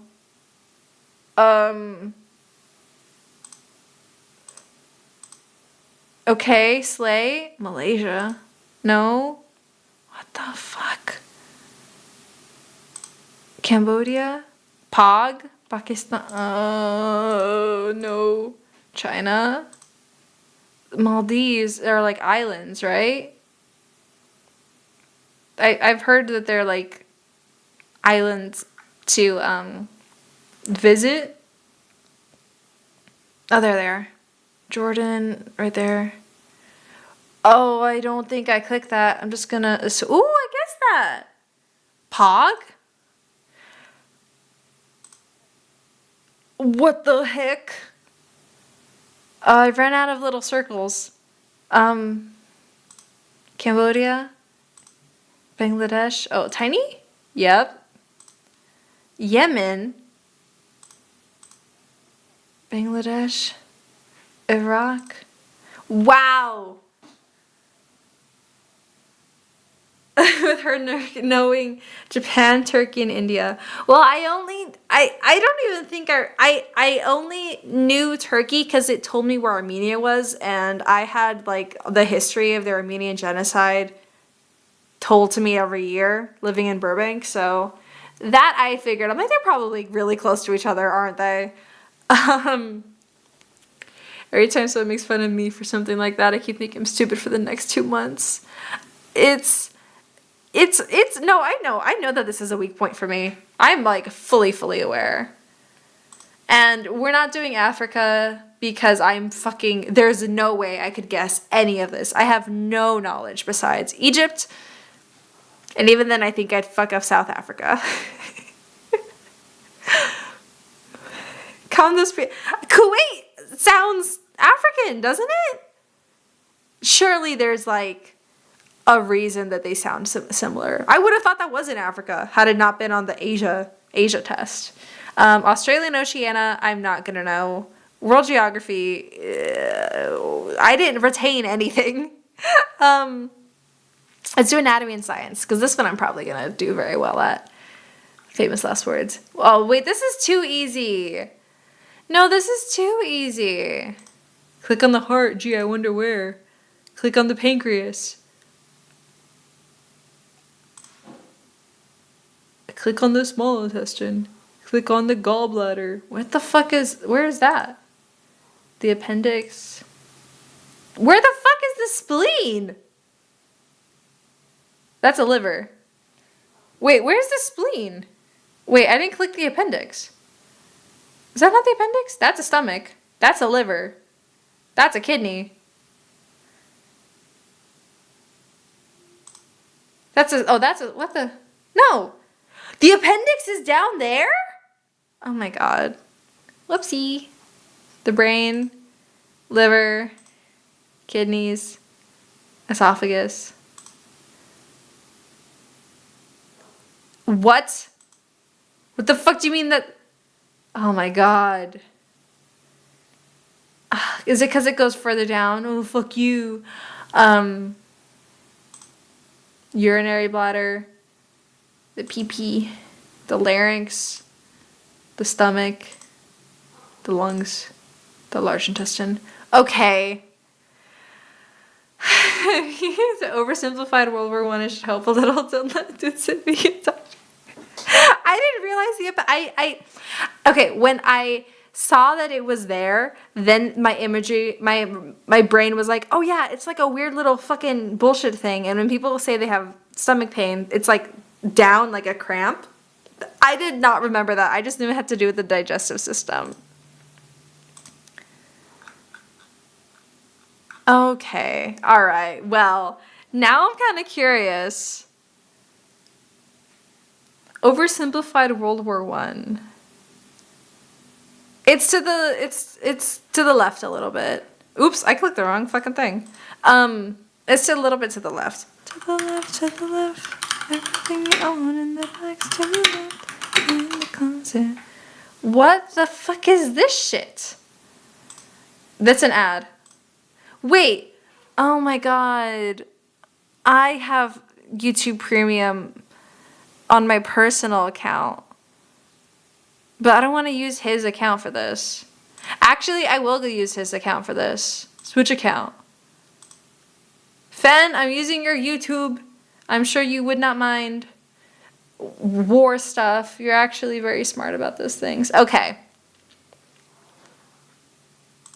Now the question is, ad blocker? No, $10 a month. Now the question is, I don't know how to get the audio source in here. Desktop audio? That's not it. I don't know. Wait, do I have it in Sonar? Why are you muted? Wait, okay. Hold on. Sonar, please. I'm begging you. There we go. Wait, you can't even fucking see it.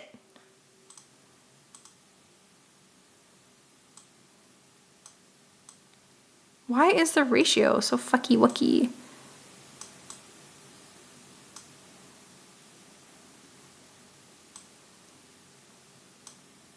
Don't look at me. Okay. Going to the PC. Wait. Are streams gonna keep going till the PC's repaired, or is this like a one stream just so we don't die? I'm gonna keep streaming. I'm gonna try and do it at least once a month, or not once a month. Oh my god, once a day until I think Monday is when we're able to get the PC because they're closed on Fridays. Actually, wait, I forgot when they're closed. I know they're not open on Fridays. They might be closed on Saturday, Sunday, Monday, but I need to double check. Excuse me. But we might be shooting the shit for a little bit, if that's okay. I really don't feel comfortable downloading a whole game just to have the save files there, and then I don't know. I'm not familiar with I'm not too familiar. Oh my god, there we go. With how save files work on like the same account, different devices, same Steam account. So I think we'll be shooting the shit for a little bit. Which I guess could mean that if you guys, you know what? Let's say this. Let's. Oh, you can't even fucking see my cursor. Let's do this. If you guys don't mind it, because I would like to do this, but I want to get your guys' opinion. If you guys don't mind it, I think we could do until I get my PC back, which it's finished, it's fixed. It's just a matter of bringing it back and setting it up all over again. I could do streams where I react to stuff, pretty much like this. And if you guys have like suggestions for things, I would probably make like a YouTube post, a community post, and just ask you guys to like post your favorite things. If the links don't work, I'll double check. But if the links don't work, maybe just the title. Links should work, but I mean, what do I know? Maybe they're banned. Not banned. Well, maybe they'll get flagged and removed. And I'd hate for your guys' comments to get shadow banned just because you're doing exactly what I'm asking you to. So like, maybe yeah. I think that if you guys are okay with it, we'll do react streams, because I'm totally down to just like chill and watch videos that you guys want to show me. That sounds fun for me. But I'd hate to do that and you guys be like, no, we want you to do this. You can't cop out, whatever. Like, yeah. But I have that. I have ideas. Plus, like, if we run out of stuff, I don't think it's gonna take that long. I'm checking, I have a notes thing for stuff I wanted to watch with you guys. And like the most of it is the same. I feel like let's go through YouTube videos and then we can go back to movies and stuff. Because I remember we watched Friday the 13th at one time. But I have like stupid shit that I would like to show you guys. But yes, YouTube stuff first. If you guys are cool with it, I'm totally down. We could do like React week. Not a whole week. I'm not going to dedicate like 7 days to it. But, you know, until we get ourselves situated. Are you going to say something? Are you going to come say something to the mic? Are you going to sniff the mic real loud? Oh, no? Just a little chirp. Okay. Overly sarcastic productions? Yeah. I mean, I have no idea what it is, but we could totes do it. Where's my Spotify order? Yeah, I ordered. Did a package come? Is it my bag? I bought a new bag. It's gonna be so cute. Okay. Hi, Buster. They're making. Oh, you missed it. I took a geography quiz and I failed spectacularly. The highest I scored was 63% for North and Central America. The Chris Chan documentary? Oh my god. I don't know any. You know what? Let's stay away. I'll say this. That's a good point. Let's stay away from like drama documentaries about real people. If it's historical, that's fine. I'd hate to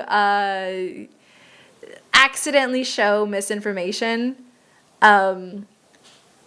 especially since like I don't know much about Chris Chan, and I hear a lot of like conflicting things, and then there's of course the bias of like transphobes and right wingers and stuff taking stuff that they did and like using that as a reason to not like trans people and stuff. So I will say no flagrant like other real people like here's what this person did and Mr. Beast documentary, like, you know, unless it's like a historical thing where like the people are involved, like, you know what I'm trying to say.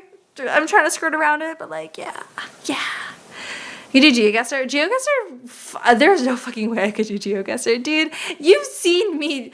You remember when we tried going to Somi Somi and I took us to the wrong Somi Somi. I'm like, yeah. On Western. I don't think that bitch was on Western. To know one thing we don't talk about them? Yeah. Okay. And it's way too many, way too much. What the fuck? Way too much dilly-dallying. Okay. Video game apps. Oh, I fucking suck too. I would suck ass.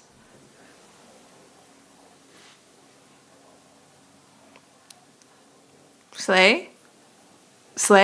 Pasadena, California.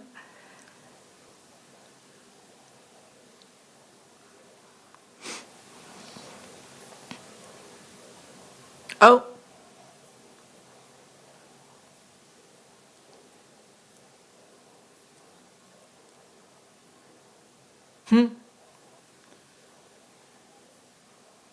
¿Qué?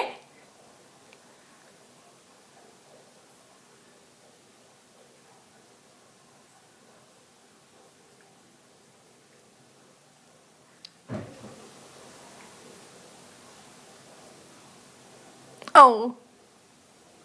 Excuse me. Yeah. Wunk.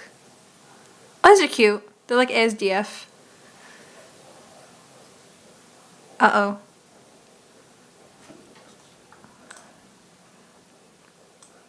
What?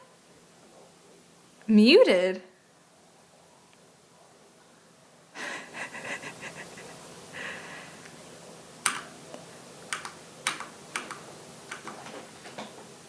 Can you hear me now? What? Or the video? Wait, what's happening? Oh, fuck the video. What? Why?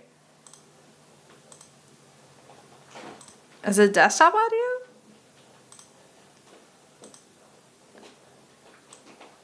Hello? Wait a second. Why is it fucking up? That's so strange. I have it set so you guys could hear. Stream mix is the master not right? Is it not stream mix? Is it cable? Oh, it's like, is that for me? Can you guys hear that?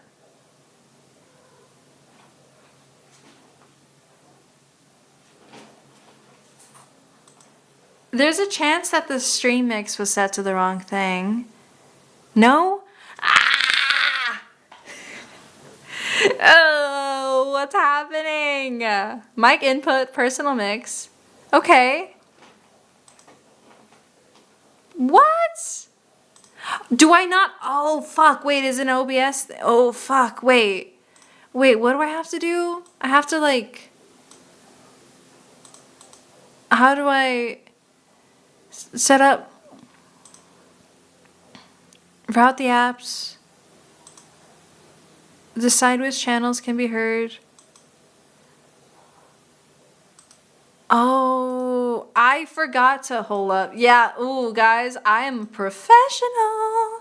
I forgot to set up sonar in OBS. Okay. Personal, external mic, stream, audio. Don't mind me, y'all.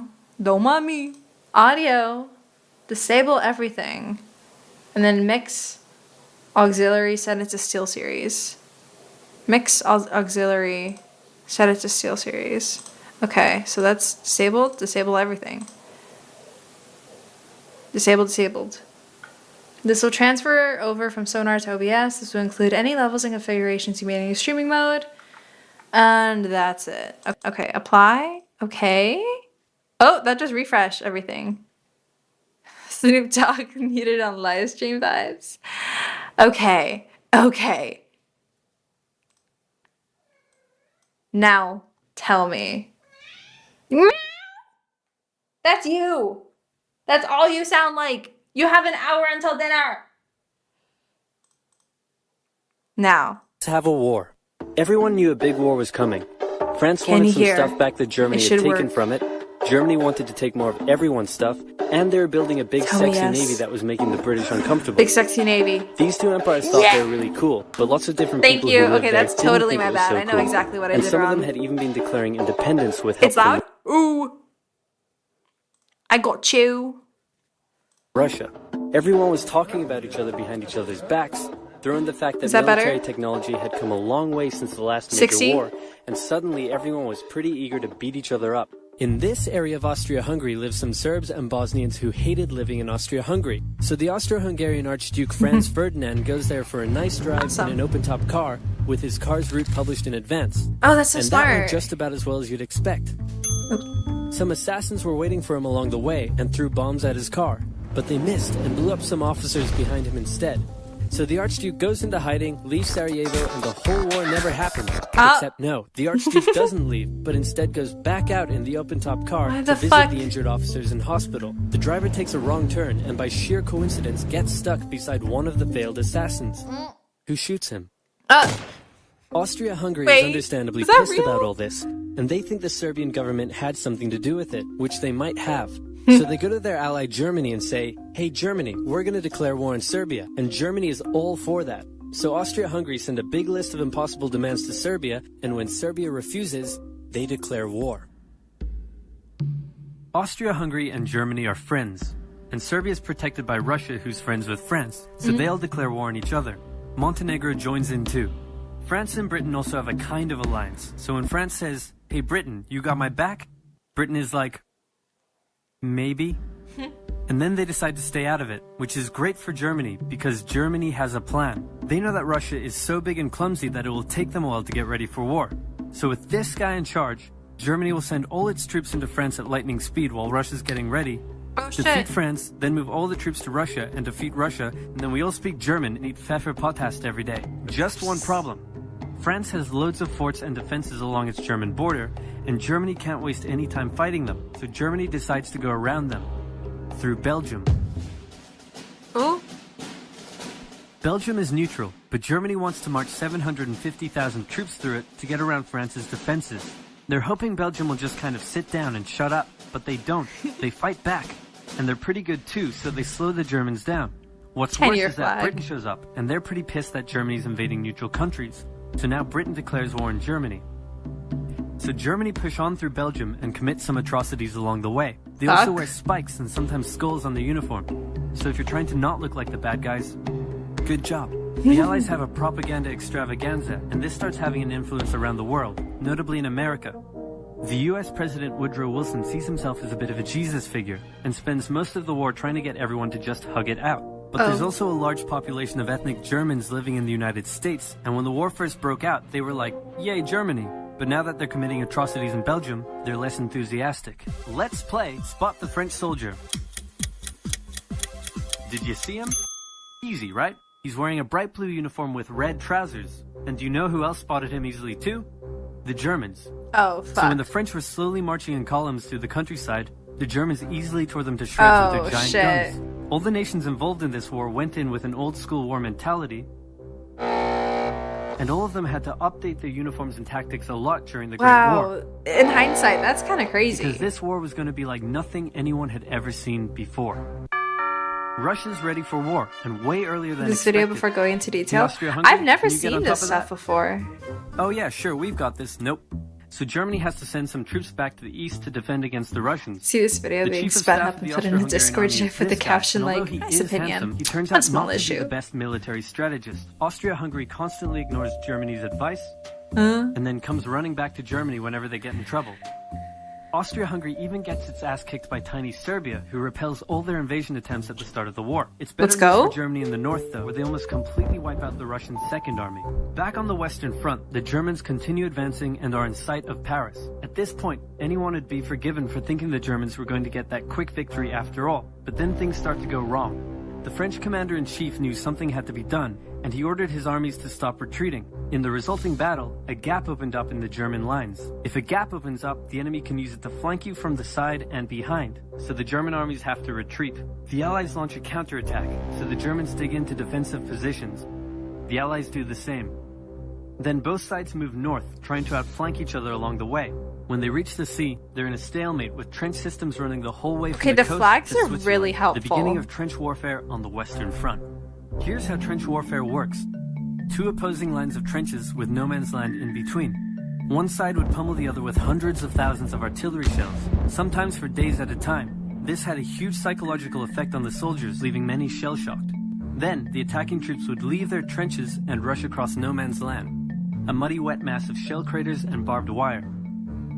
The defending trench would unleash machine gun fire on the attackers, inflicting thousands of casualties.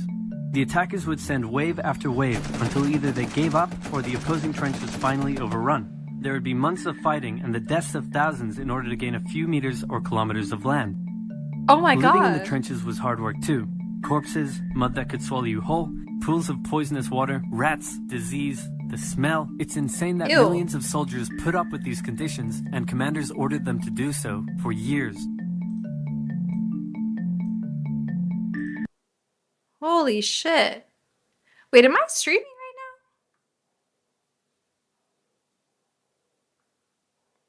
now? Oh my god, wait. That is actually really helpful. I didn't know about any of that. But also, am I still streaming? Yeah. Dude. This bitch is not acting like it. OBS is not acting like I'm streaming. That was very scary.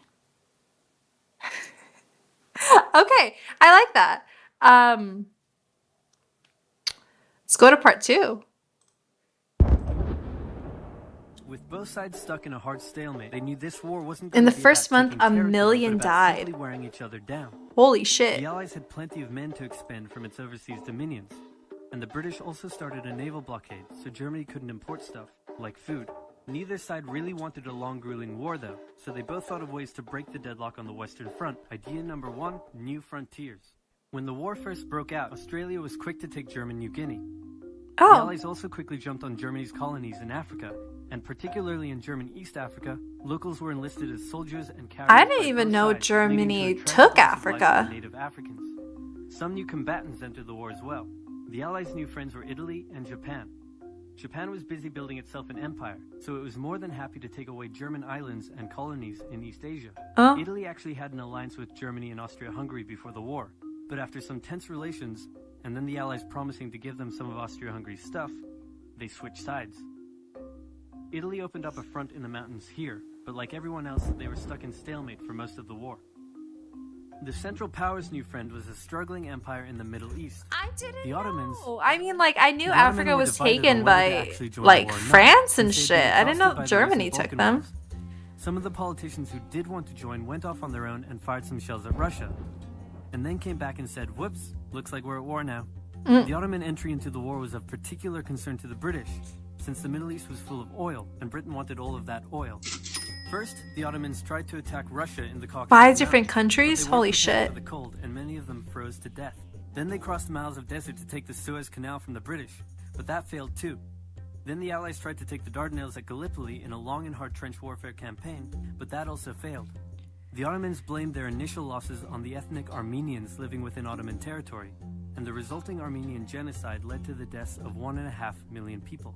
Then the Germans sent spies into Afghanistan to try to convince the Arab tribes there to rise up in jihad against the British. 1915 was when that plan failed, happened. partly I know because that. The spies got bored, brewed their own alcohol, and got drunk, which is a bad thing to do in Afghanistan.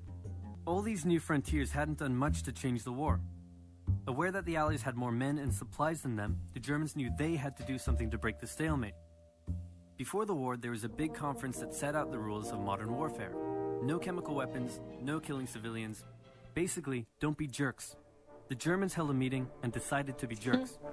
Zeppelin air raids commenced Oh my over God. British cities. They also started attacking the Allied trenches with chlorine gas, and they used submarines to sink civilian ships. Jesus, why the One fuck? such civilian ship was the Lusitania, which had 159 Americans on board when it was sunk, further swaying U.S. opinion against the Germans. Not to be Someone's completely about to unfair get to the Germans, liberated. the Allies also engaged in chemical warfare soon after, and they had been hiding anti-submarine weapons on their civilian ships, which let the Germans justify their attacks. Meanwhile, Austria-Hungary still hadn't dealt with Serbia, so the Central Powers enlisted some help. Bulgaria wished it was bigger and was still bitter about losing the Second Balkan War. The Central Powers promised to make all of Bulgaria's wildest dreams come true if they helped, so they signed on, and together they knocked out Serbia. The Serbian troops retreated through Albania, which was neutral but had some ties to Austria-Hungary. So Austria-Hungary entered Albania in a friendly invasion to chase down the Serbians, many of whom escaped by sea. It's 1916, and a lot is happening. As if they didn't have enough enemies Geneva already, Convention Germany Roman added Geneva one more to the list. suggestions. Portugal had been getting a bit chummy with Attacking behind the scenes. civilian Germany ships. The didn't UK like was that also one doing bit. it against Around the Germany. same Oh, so time, everyone's an the asshole. Sea Battle of the war happened. Both sides had a new powerful class of battleships called dreadnoughts, but they were so expensive to build that neither side wanted to risk losing them in a battle. So they kept them in port, except for one time when they had a big fight and a bunch of them got damaged. So they didn't try that again. The UK started conscripting men to the army, so they had plenty of reserves, which is just as well because the Western Front was about to get brutal. The longest and one of the bloodiest battles of the war started when the Germans launched an attack around the French city of Verdun. The French defended it desperately, leading to hundreds of thousands of casualties. Under pressure, the French called on its allies to do something to draw the Germans' attention away, so the British started their So own everyone war was an fight, ass? the Battle of the Somme, Shit. with 60,000 British casualties on just the first day.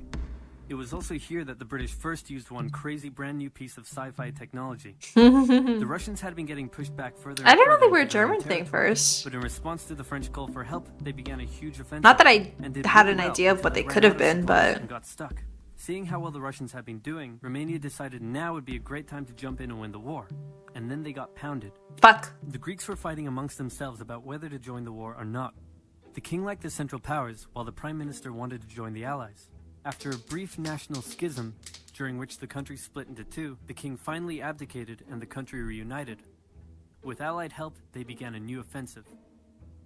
In the Middle East, Russia was pushing into Ottoman territory from the north.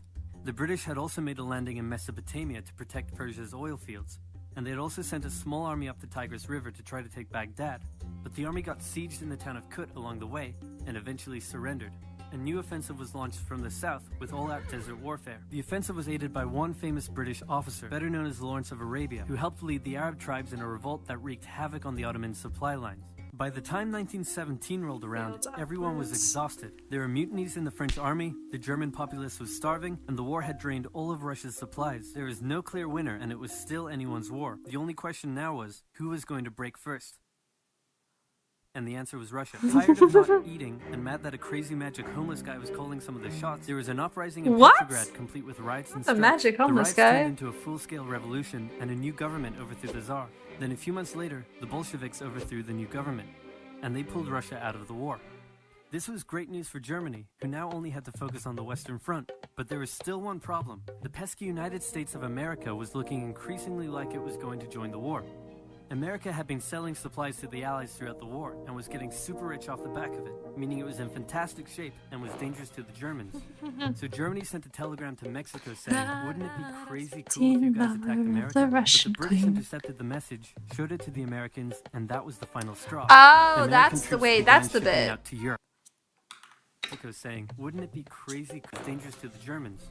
So Germany sent a telegram to Mexico saying, wouldn't it be crazy cool if you guys attacked America? But the British intercepted the message, showed it to the Americans, and that was the final straw. American troops began shipping out to Europe. This was terrible news for Germany, and they knew their only hope now was to force France and the UK to surrender before the fresh American troops arrived. It was now or never, so they started one final attack. They converged their troops and hit hard at the Somme and pushed the Allies back. They hit a second time further north, then again and again. With each hit, the Germans were spending more and more resources, while the Allies were getting better and better at repelling their attacks. Just had a By the civil fifth punch, the Allies war held the 1 year line before, and were pushed yeah. back. With American troops now arriving in larger numbers, the Allies launched a counterattack, and that was it. The Central Powers were being pushed back on all fronts. Bulgaria collapsed first, followed by the Ottoman Empire, then Austria-Hungary, and finally on November 11, 1918, at 11 o'clock, Germany surrendered. At the peace treaty, Germany was forced to reduce its military, accept war guilt, and pay the bill for the war. After indescribable suffering and Holy millions shit. dead, the world learnt its lesson and never had such an awful war again. For about 20 years. Holy crap. Wow. Yeah, I legit didn't know that. I almost pressed my Steam Deck. I don't have my Steam Deck. Huh. I didn't know about those. I feel enlightened. I feel like I learned something. Just a little bit of something, huh? Now we have to watch a sequel? Okay. I got to pee though, like for realsies this time. You want a more personal story? I also got one. Okay, we're taking a break. Break real quick.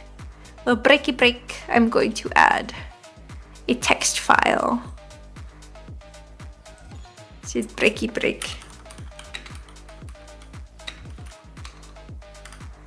Breaky break. Why are you white?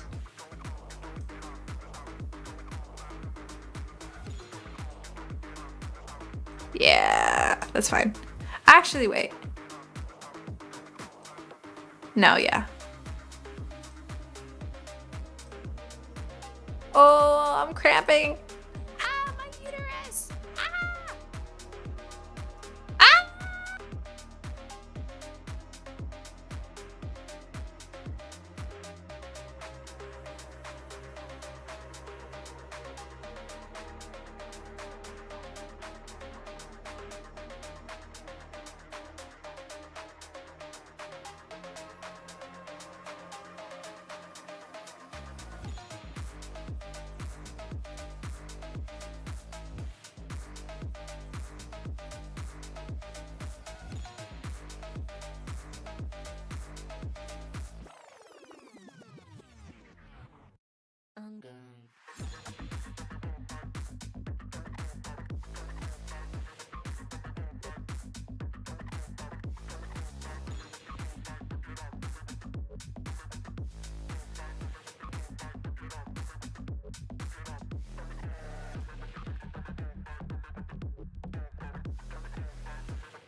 You guys are so mean. Oh my god.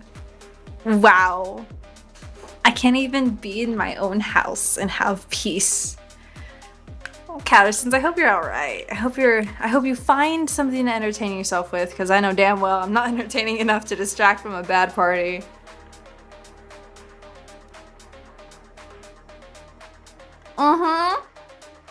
I love the two different... We could be meaner if you want. Mean? Us? Never. You little fucker. Fucking fucks. Are we left gaming? Yeah, we are left gaming. Holy shit. Alright. Let's start up the next one. This video was Good for you. I'm happy for you.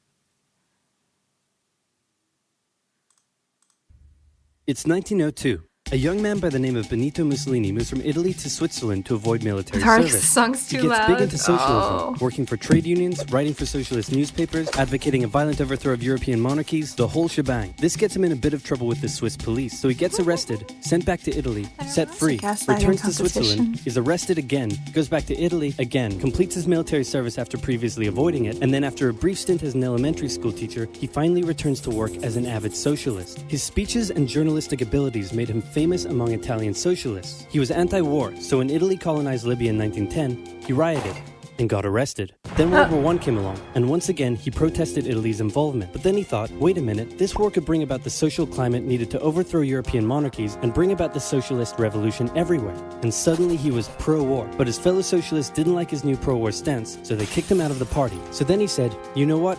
I'm done with socialism. We need something new, not based on class divisions tearing us apart, but based on unity through nationality. We'll conquer the Mediterranean and reunite all Italian peoples just like the days of the Roman Empire. I'll call it fascismo, and it will guide the Italian nation to greatness. That's all well and good, Mr. Mussolini, but what kind of haircut am I giving you? Let's go with... bold. Oh my god, Nosferatu fucking ass.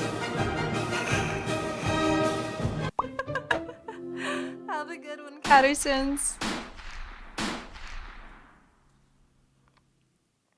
Italy had been on the winner's side in World War I, and they hoped they were going to get a lot out of it, but in the end, they only got a little, and they felt cheated. On top of that, a bad economy and weak governments meant that the Italian people were a little unhappy. So when Mussolini came along and said that he could fix everything, his fascist movement gained a lot of support. In 1922, he went to the king and said, make me prime minister, or I'll make me prime minister. And the king said, you and what army? This army. Oh. Fair enough. Then he went about establishing a dictatorship with himself at its center. Europe had its first fascist dictator. Next up, Germany. Germany had been on the loser's side, and they got absolutely wrecked by the Treaty of Versailles. They lost territory, had to demilitarize the Rhineland, had to reduce their army to just 100,000 men, couldn't have an air force, had to pay the Allies a huge amount of money that it didn't have, and a new rule was established that every Englishman withheld the right to walk into the center of Berlin, pick out any German they wanted, and spank the hell out of them. I made that last one up, but it helps you understand how all of this felt to Germans. On top of that, a bad economy and weak governments meant that when a small angry man with a silly mustache came along and said that he could fix everything, the German people loved it. Hitler had been a soldier during World War I, and he was crazy patriotic, and nobody was madder than him about Germany's humiliation. He helped start a new political party, and in 1923 attempted a march on Munich with his boys. And then he got arrested. But his popularity grew and grew, and in 1933, the president made him chancellor. He believed he was Germany's great destined savior, and he went full megalomaniac, establishing a dictatorship with himself at its center. Europe had fascist dictator number 2. Hitler and Mussolini had a lot of the same ideas, but more importantly, they had the same enemies, and they started to get along. Anyone else want to be friends? Franco? No? You good? I do. Who's that? It's Japan, and they've taken over northern China. Let's rewind a bit. Japan had isolated itself from the rest of the world for over 200 years until the Americans showed up and said, you're going to trade with us and you're going to like it. Then the Western powers imposed a bunch of unequal treaties, meaning Japan's economy was bust. They also had no natural resources, so they decided to go get some. They went to war with China to gain a sphere of influence over Korea, and they took a bunch of China's stuff. But then the West said, hey, cut that out. And since Japan couldn't take on the West, they said, okay, I guess we'll just go home. Wait a minute, what are you doing? Taking advantage of a weakened China and setting up spheres of influence. But I was the one who weakened them. We know. And you guys didn't let me have anything. We know. That seems unfair. We don't think so. Okay, see ya. So Japan thought, screw this, and went to war with Russia, and stunned everyone by actually winning. Then they fully annexed Korea, but they didn't stop there. In World War I, they took Germany's colonies and islands in Asia. And then in an incident that was maybe staged by the Japanese army, a bomb blew up a Japanese train in Manchuria, giving them an excuse to launch an invasion and take over. So here's the situation. Nazi Germany, Fascist Italy, and Japan all believe they're racially superior, all feel hostility towards the Allies, and all want to militarize and take over more stuff. And so they did. Let's start with Germany. Hitler hated the Treaty of Versailles, and now he was ready to begin undoing it. In complete violation of the treaty, the first Luftwaffe squadrons were set up, conscription was introduced, and he pimped up his army. The Allies did nothing. Then Hitler sent his army back into the demilitarized Rhineland, giving orders to immediately retreat if the Allies showed up. The Allies did nothing. With his military re-strengthened, he could now move on to step 2. He wanted to rapidly increase the Aryan population, and to do so, he needed Lebensraum. Or in other words, he would have to take over the world. But for now, a good portion of Europe would do, and he began eyeing up his neighbors. The Allies finally started to get worried, so they implemented a fairly useless diplomatic strategy called appeasement, and it went a little something like this. Hitler would say, I want that thing, and the Allies would say, you can't have that thing. Okay, you can have that thing, but no more. I want that thing. And repeat. In 1938, Hitler's army marched into Austria and just took it, with no resistance. Boom, this is Germany now. Next, he demanded to be given the Sudetenland, an area of Czechoslovakia with many ethnic Germans. The Allies held a meeting with Hitler in Munich and said, look, we're going to give you what... Hang on, this meeting is about my territory. Shouldn't I come to the meeting too? Anyway, we're going to give you what you want. Really? Yeah.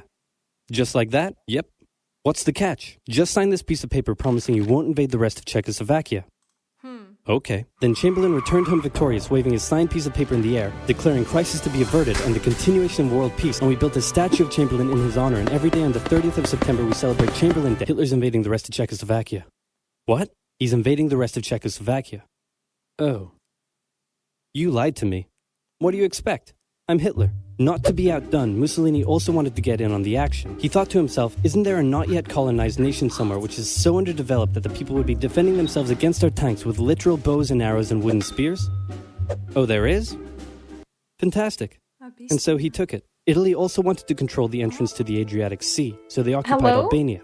Then, in another incident which was maybe staged by the Japanese, gunfire was exchanged by Japanese and Chinese troops at the Marco Polo Bridge, and the Japanese launched yet another invasion against China. They swept through Beijing and Shanghai, and then advanced through the Yangtze Valley to China's then capital, Nanking. It was here that saw the worst of Japan's shocking atrocities committed against the Chinese people.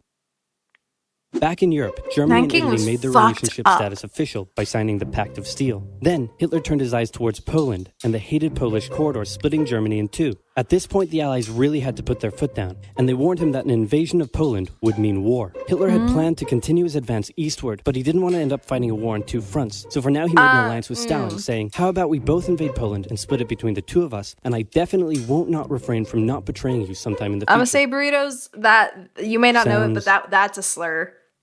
Good. This new alliance stunned the West. On the 1st of September 1939, German troops entered Poland, and Britain and France declared war on Germany. The Poles fought hard, but they were no match for the two giants crashing down on them from either side. Then came a period known as the Phony War, where everyone just sort of sat around not doing much. The French had launched a small invasion into the Saarland, but they maintained mostly defensive positions, and after a while decided to just turn around and call it a day. Speaking of France, the French were still super proud of their victory in World War I, and they hadn't really moved on from it. They still used horses, they dispatched messages by motorbike instead of using radio, orders from the commander-in-chief were usually pretty vague, and the troops were rarely inspected. They built a line of defenses along their German border, but didn't bother extending it all the way to the Channel, and they wouldn't launch artillery strikes against Germany out of fear of being retaliated against. In a war, they didn't want to attack the enemy. And at first the UK wasn't much better. Chamberlain still naively hoped that the war could be ended diplomatically. Instead of bombing raids, the RAF dropped propaganda leaflets over German cities, which one air marshal said likely did nothing but provide the continent with toilet paper for the duration of the war. They also only sent 200,000 men to France, while the French had mobilized millions. Both Britain and France wanted to avoid a repeat of the First World War, and so they wanted to keep the war as far from home as possible. So they turned their eyes north, towards Norway. Neutral Sweden was exporting iron ore to Germany through neutral Norway. So the Allies asked them if they could please stop exporting iron ore to Germany. But this request was refused. Then the Soviet Union attacked Finland. So the Allies said, how about we land troops in Norway and move them across Sweden to go help out your good pal Finland, and along the way maybe take control of all your armfields. But Norway and Sweden still said no. So the UK mined the waters around Norway to force any transport ships into international waters, and they also attacked a German tanker they found in the area. Hitler realized what the Allies were up to, and he quickly moved to secure his supply of iron ore. He launched an invasion through Denmark into Norway. The Allies rushed to land troops at key ports along the coast, but Germany had taken control of Norway's airfield, and their air superiority decided the fight.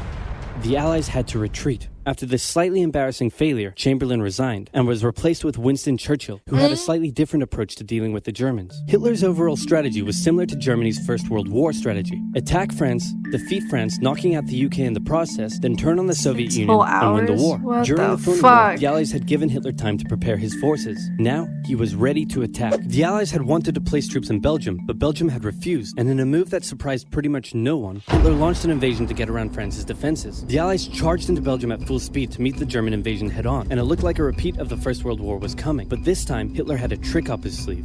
Blitzkrieg. As the Germans advanced, they sent thousands of refugees westward, slowing down the Allies. Then, to the south, the French had left the Ardennes, an area full of hills and forests, pretty underdefended because they thought it was naturally impenetrable. Well, the Germans were about to penetrate it with everything they had. They smashed 50 Wehrmacht divisions through and encircled the Allied armies at lightning speed. The best of the Allied forces were now trapped. The Germans squeezed in from all sides, taking out France's best armies and nearly wiping out the British too. But they managed to make a desperate last-minute escape at Dunkirk, with British civilian ships even making the perilous journey to bring their young men home. With most of the French forces depleted, the Germans breezed through, taking Paris, and France fell. What the Germans couldn't do in World War I, Hitler had done just like that.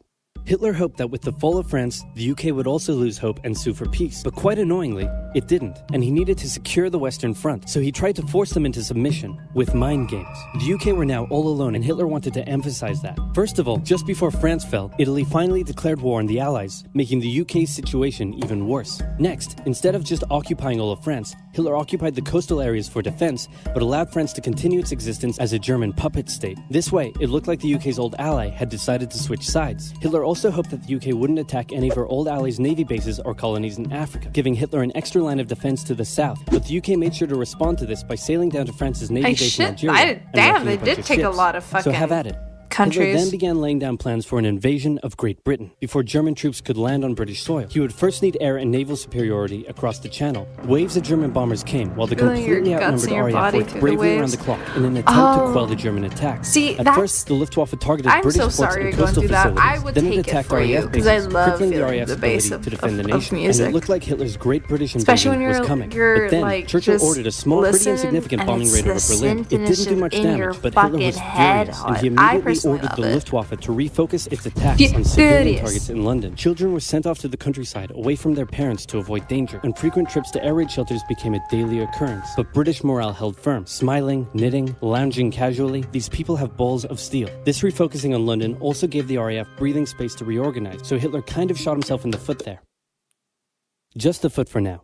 Finally, the Luftwaffe sent one massive all-out attack on London, and the RAF successfully repelled it, destroying many of the German aircraft and placing air superiority firmly in British hands. Hitler's invasion had to be postponed, but the bombing of British cities continued for some time. Okay, part two. This video was made possible by Skillshare, an online learning community. Stick around until the end of the video to learn how you can get an exclusive deal just for oversimplified viewers. You hurt your ears? So what else is happening? God. Well, when I said Britain was all alone, that wasn't entirely true. Many Commonwealth nations and other allied colonies had joined the war in Britain's support. They would play a key role throughout the war, particularly in the African and Italian campaigns. On the Axis side, Germany, Italy, and Japan signed the Defensive Tripartite Pact, bringing their military alliance even closer together. The Soviet Union's war against Finland should have been an easy victory, but it became a humiliating struggle, and their military ineptitude was put on full display.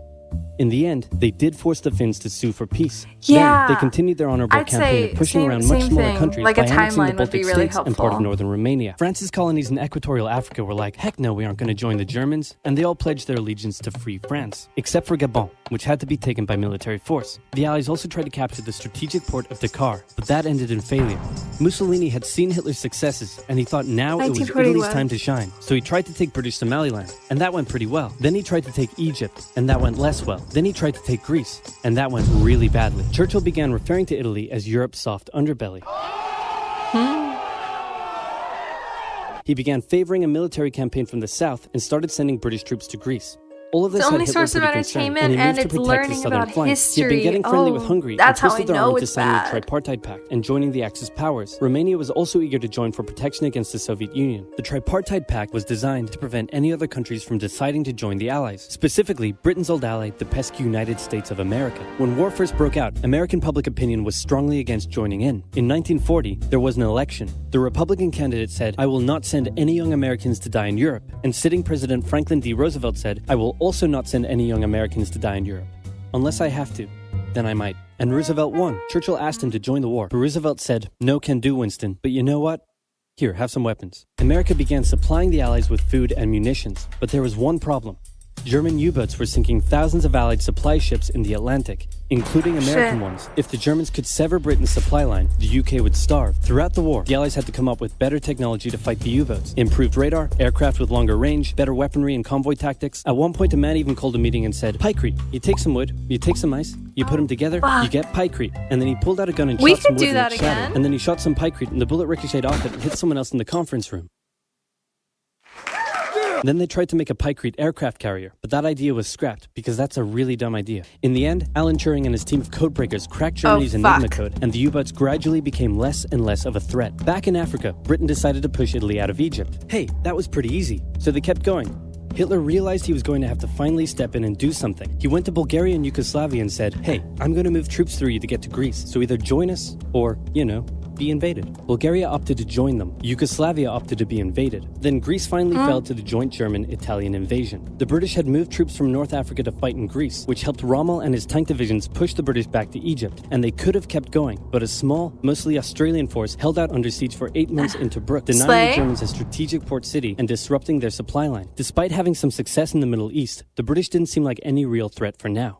Hey, Soviet Union, look out. With 3 million troops, Hitler launched the largest ground invasion in history, and Stalin was far from ready. Both Churchill and Roosevelt had warned him of an impending attack, but he dug his head in the sand, and the Soviets didn't stand a chance. Germany made staggering progress, with huge encircling movements capturing mind-boggling numbers of Russian troops. 250,000 at Bialystok, Minsk, 300,000 at Smolensk, nearly 700,000 at Holy Kiev, shit. and again at Vyazma and Bryansk. Leningrad was put under a siege that would last an insufferable 4 years. The invasion of Russia had been Hitler's main ideological goal from the beginning, and his hatred for the ethnic peoples there was now unleashed in all its fury. The Eastern Front of the Second World War was brutal for all that endured it. The Germans were now inside of Moscow, and that's it. It's all over. But then it happened. It got cold. Stupid cold. Hitler had hoped the Soviets would give up before winter, but they kept fighting. His commanders came to him and said, "Can we please dig in for the winter and wait until spring?" "No, keep going." "But oil is literally freezing inside our vehicles." "That's fine, keep going." "We're having to leave the corpses of our frozen horses by the side of the road so we can still find our way in the snowdrift."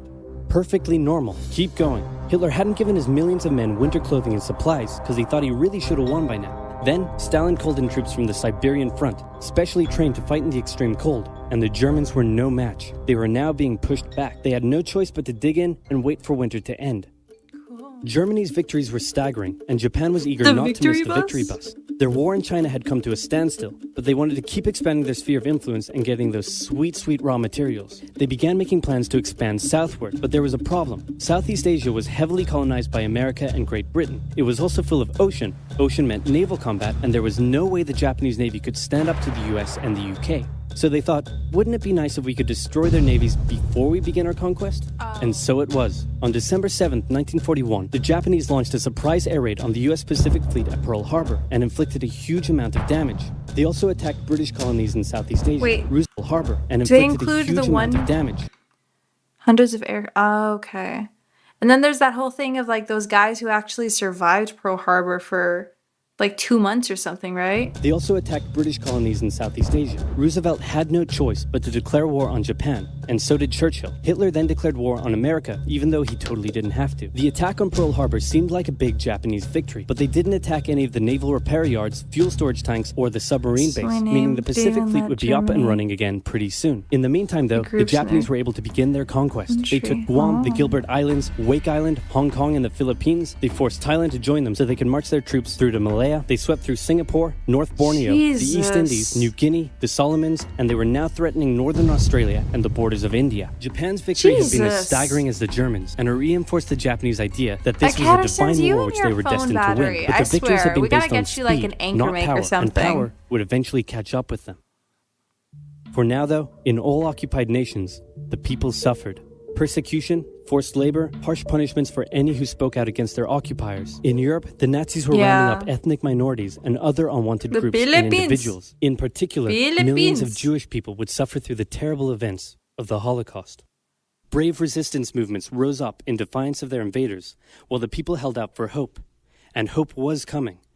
Winter was over, and Hitler could continue his push eastward. But this time, he switched up his strategy. He wanted to focus on the south. His plan was to cut off the Russian armies in the Caucasus, an area full of oil, and then invade the Caucasus and take all the oil. His forces moved across the north with ease, and Hitler got cocky. He rerouted the 4th Panzer Army south early, leaving the 6th Army to complete the encircling movement alone. To do so, the 6th Army had to reach and take the key Soviet city of Stalingrad. The Russians defended it fiercely, and Stalingrad saw some of the harshest fighting of the entire war. The Soviets held up the German advance for 5 months as they battled in the war-torn city, which bought them valuable time. When the Germans had first launched their invasion a year earlier, the Soviets had moved their factories to the east. Those factories had been building a butt-ton of tanks and aircraft and getting the Soviet army up to scratch. Now, it was ready. Stalin gathered his new and improved forces around the city, and in an attack that resembled Hitler's own encirclement tactics, they began surrounding the 6th Army.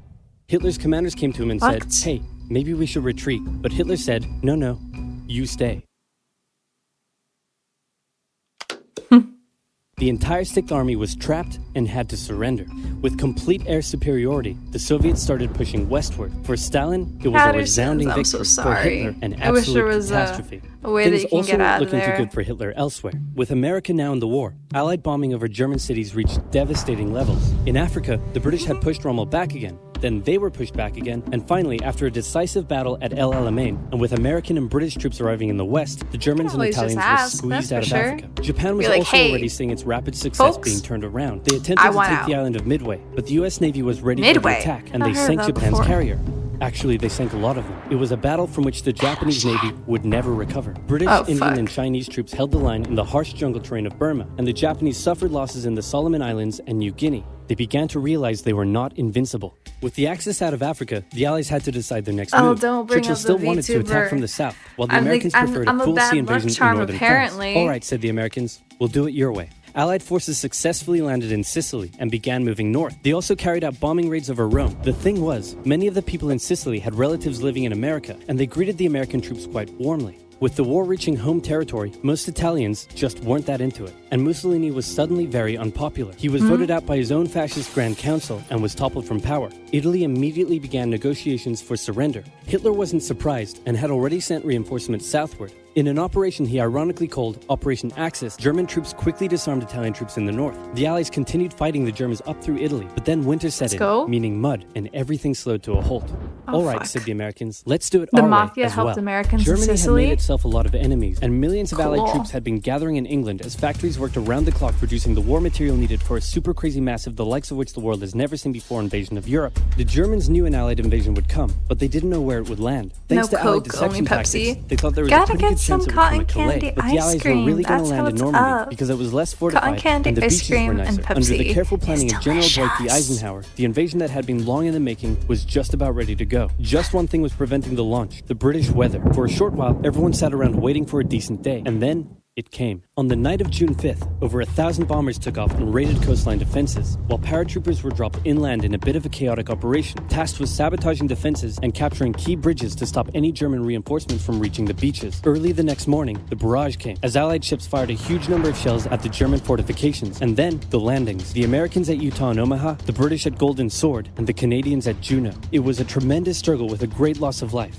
particularly at Omaha, but the Allied troops captured the beaches and the landings were a success. Then they began the movements inland. They took the port of Cherbourg and the city of Caen. The Americans moved south to capture Brittany. Then, in a massive disaster for the Germans, British and Canadian troops from the north and Americans from the south trapped the German 7th Army in a near wipeout encircling movement. In August, Allied troops landed in the south of France to little resistance. On one beach, all they found was a Frenchman handing out champagne. Paris was liberated, and the Germans were pushed out of France as the Allies entered Belgium.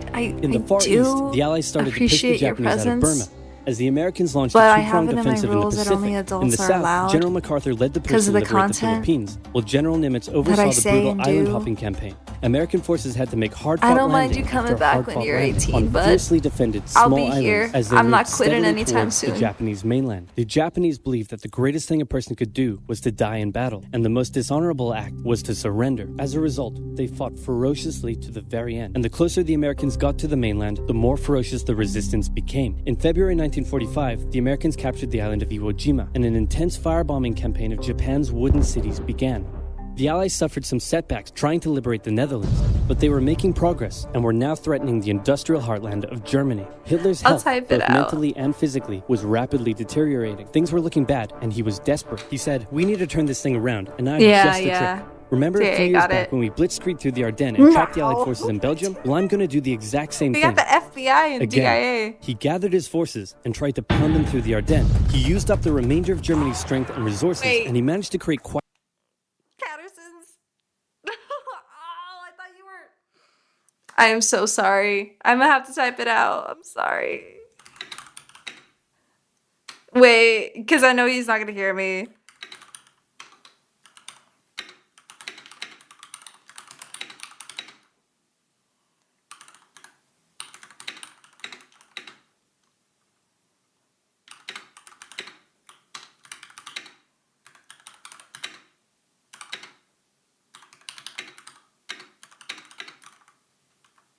Did I spell that right? I hope so. I feel bad. Yeah, thank you, EJ. Yeah, I only feel comfortable with adults watching me because I don't have to watch myself, watch my language. Yeah. Oh, come back in 3 years. But thank you.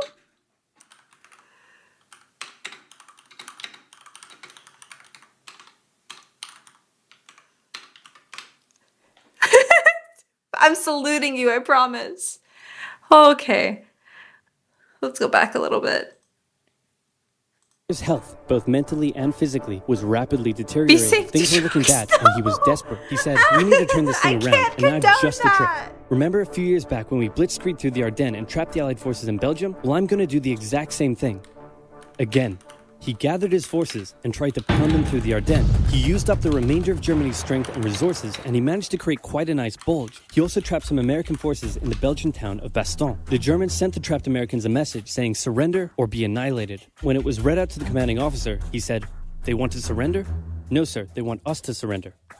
Nuts! And that's what they sent off as their official reply. General Patton's Third Army then managed to break the siege from the southwest, and the Germans were pushed back. Hitler's last-ditch attempt had failed, and what followed was a total collapse of the German forces. The Allies pushed into Germany from both sides. The Soviet Union took Warsaw Honorably and kept pushing to discharged. Berlin. Yeah, it In was his either bunker, that or Hitler not right realized band. all hope And I'm like, was no, lost. I don't. Berlin If you fell, can just and tell with it, you. Hitler's dreams of a great German That's a empire. shame. Two I of enjoyed the their Axis presence, nations but had been yeah, knocked out. One to go. I have The it in my Americans rules began that I their only assault want on adults, Okinawa, the 'cause- last island before they would reach the Japanese mainland. Well, I The have desperate nothing in Japanese common fought hard, with a launching minor. kamikaze attacks on the U.S. ships. The citizens of Okinawa suffered through the terrible fighting, but in 2 months, the island was captured. I haven't The been Allies to now had to Okinawa make a yet. choice: I need to. either continue the devastating struggle up the Wait, Japanese yes, mainland, no. or they Okinawa, could try Osaka, to coerce and the Kyoto are Japanese like into where I want surrendering to. now. In July, the Where I first wanna successful visit. atomic bomb test took place in New Mexico, and the destructive weapon was ready for use. America and the UK were also seeing the Soviet Union not so much liberating as occupying its captured territories, and so they wanted to put on a show of force. On August 6th,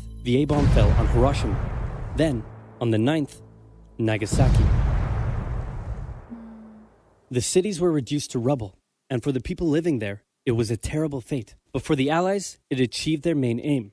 In September, the Emperor announced Japan's surrender, saying the war situation has developed not necessarily to Japan's advantage. After 6 years, war was finally over. The Allies occupied Japan for 8 years. The Emperor was allowed to keep his position, but General MacArthur made sure this picture was printed in the Japanese press to display to the Japanese people that their Sun. emperor was Oh not my the divine God. They dropped powerful the being sun they on had the believed. rising sun. Germany was divided between America, the UK, France, and the Soviet Union. In 1949, the Allied sectors were united into West Germany. The Second World War had been more terrible and destructive than the Nagasaki first. wasn't even the official In its target. aftermath, It was two another major city that was a superpowers target. with two very different Oh, ideologies shit. had come out victorious, and the tension between the two of them would create a new kind of war. The A Cold very, very War. cold one. Wow, Churchill, that looks just like me. And your app is doing really well. Oh, this and is quesadilla you made. the ad. Huh. Well, shit. Damn. Okay.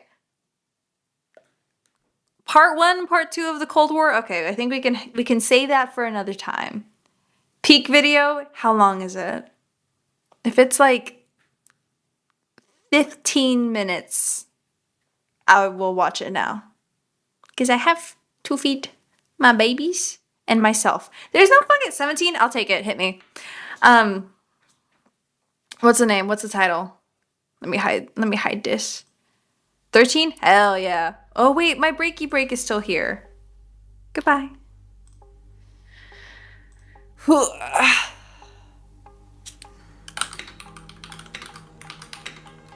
Soviet War 1919 to 1921. Battle. Oops! Excuse me.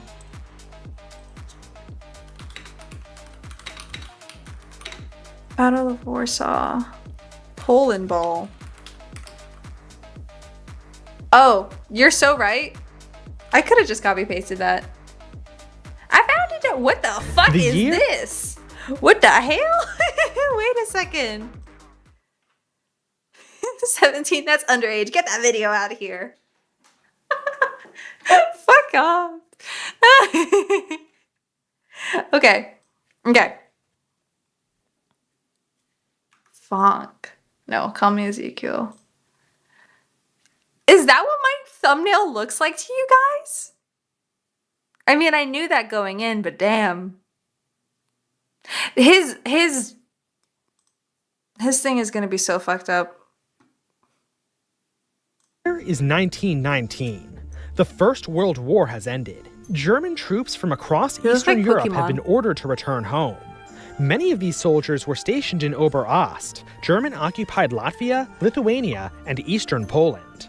This was a hotly contested region, with new nations springing up all over the place. Oh my god, they do look all like ready Pokemon. to viciously fight for their territorial Isn't there one that claims. looks like a ball with a 5 German o'clock leadership shadow? knows that such a rapid withdrawal could only lead to chaos, but nothing could be done about it.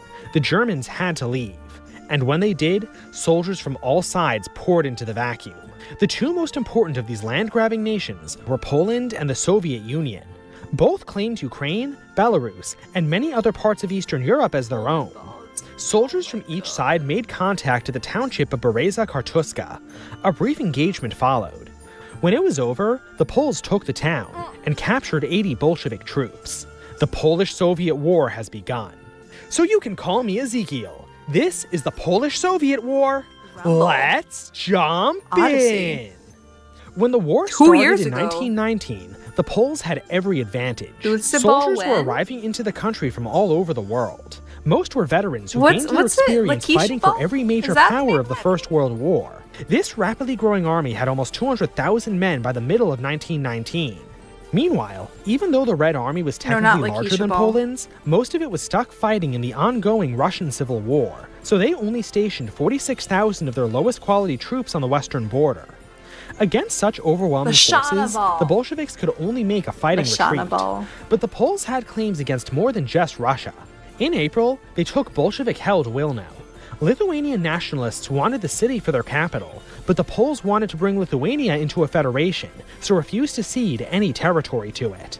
The Lithuanians tried to take the city by force, but made no progress. Meanwhile, in the south, the Poles destroyed a Ukrainian nationalist government to take the city of Lvov. Before the end of the year, the Poles conducted two more important operations. They captured the key city of Minsk in Belarus, and conducted a joint operation with Latvia against the Bolsheviks to enforce Latvian claims. This time, the Poles handed the land over to them, turning Latvia into one of Poland's closest allies in the region. All of this would set the terms for the coming battle in 1920. The Poles had made enemies of the Lithuanians, and while Lvov was a valuable city, the Ukrainian government there acted as a buffer between the Poles and the Bolsheviks. By destroying it, the Poles doubled the length of their front line. The onset of winter caused an end to the fighting. The Bolsheviks spent this period finishing the Civil War, while Poland courted foreign support. They had some success with the French and Americans, but the British really disliked them. British leadership was upset with the Poles for not attacking sooner, when they would have helped the White Army take Moscow. As winter ended, it wasn't totally clear to anyone whether Poland and the Soviet Union were still at war. So far, the fighting was taking place in an undefined frontier. There was a brief attempt to resolve the conflict diplomatically, but frankly, both sides wanted war. They had plenty of historical, ideological, and geographic grudges to settle. The only real question was who would strike first. The Poles carefully assessed their situation. The Red Army hadn't beaten the Southern Whites yet, so their forces on the Polish border were still weak. On top of that, the Poles had a unique opportunity to form a friendly government in Ukraine. During the last year's fighting, Petliura, a Ukrainian nationalist, fled the country and was now under Polish protection. If the Poles took Kiev, he could set up a pro-Polish government and raise a Ukrainian army. For all of those reasons, the Poles chose to make a preemptive strike. The plan was to rapidly encircle and destroy the Soviet troops on the border, and then rush to Kiev so Petliura could establish a government. Right before the attack, the Bolsheviks were struck by a wave of white and black partisan attacks, and one Soviet brigade even mutinied to join the Polish, so when the campaign began, Soviet forces had to retreat. This was not actually what the Poles had wanted. Remember, their goal was to surround and destroy the Bolsheviks. But the Polish army did at least take most of western Ukraine, and were in Kiev on the 7th of May. Music? It was time for Petliura to raise his army. But as it turned out, the man was absolutely incompetent. Petliura failed to set up an effective civil administration and was unable to recruit significant numbers of troops. So in spite of their massive ground gains, the Polish offensive was a failure. They neither destroyed the Soviet armies nor created a useful Ukrainian ally. Instead, they found themselves occupying a hostile country many miles from home. Now, preemptive strikes can be very powerful. A well-timed surprise offensive directed at the heart of your enemy can end a war in a matter of weeks, or even days, but they come with significant downsides. Preemptive strikes make you the aggressor, uniting your enemies and alienating your friends. If the strike fails to inflict significant damage, it can destroy you. That's nearly what happened to Poland. The whole world now saw them as the party responsible for the war. And, even worse, the invasion inspired patriotism in the Russian people, uniting them behind their previously unpopular government. The Bolsheviks were actually rather uncomfortable with this. As communists, they were highly suspicious of patriotism, but they still benefited regardless. By the time the Poles took Kiev, the Bolsheviks were mostly finished with the White Movement, freeing hundreds of thousands of soldiers to join the fight against Poland. Their plan was to surround and destroy the Polish army, and then push as deep into Poland as possible.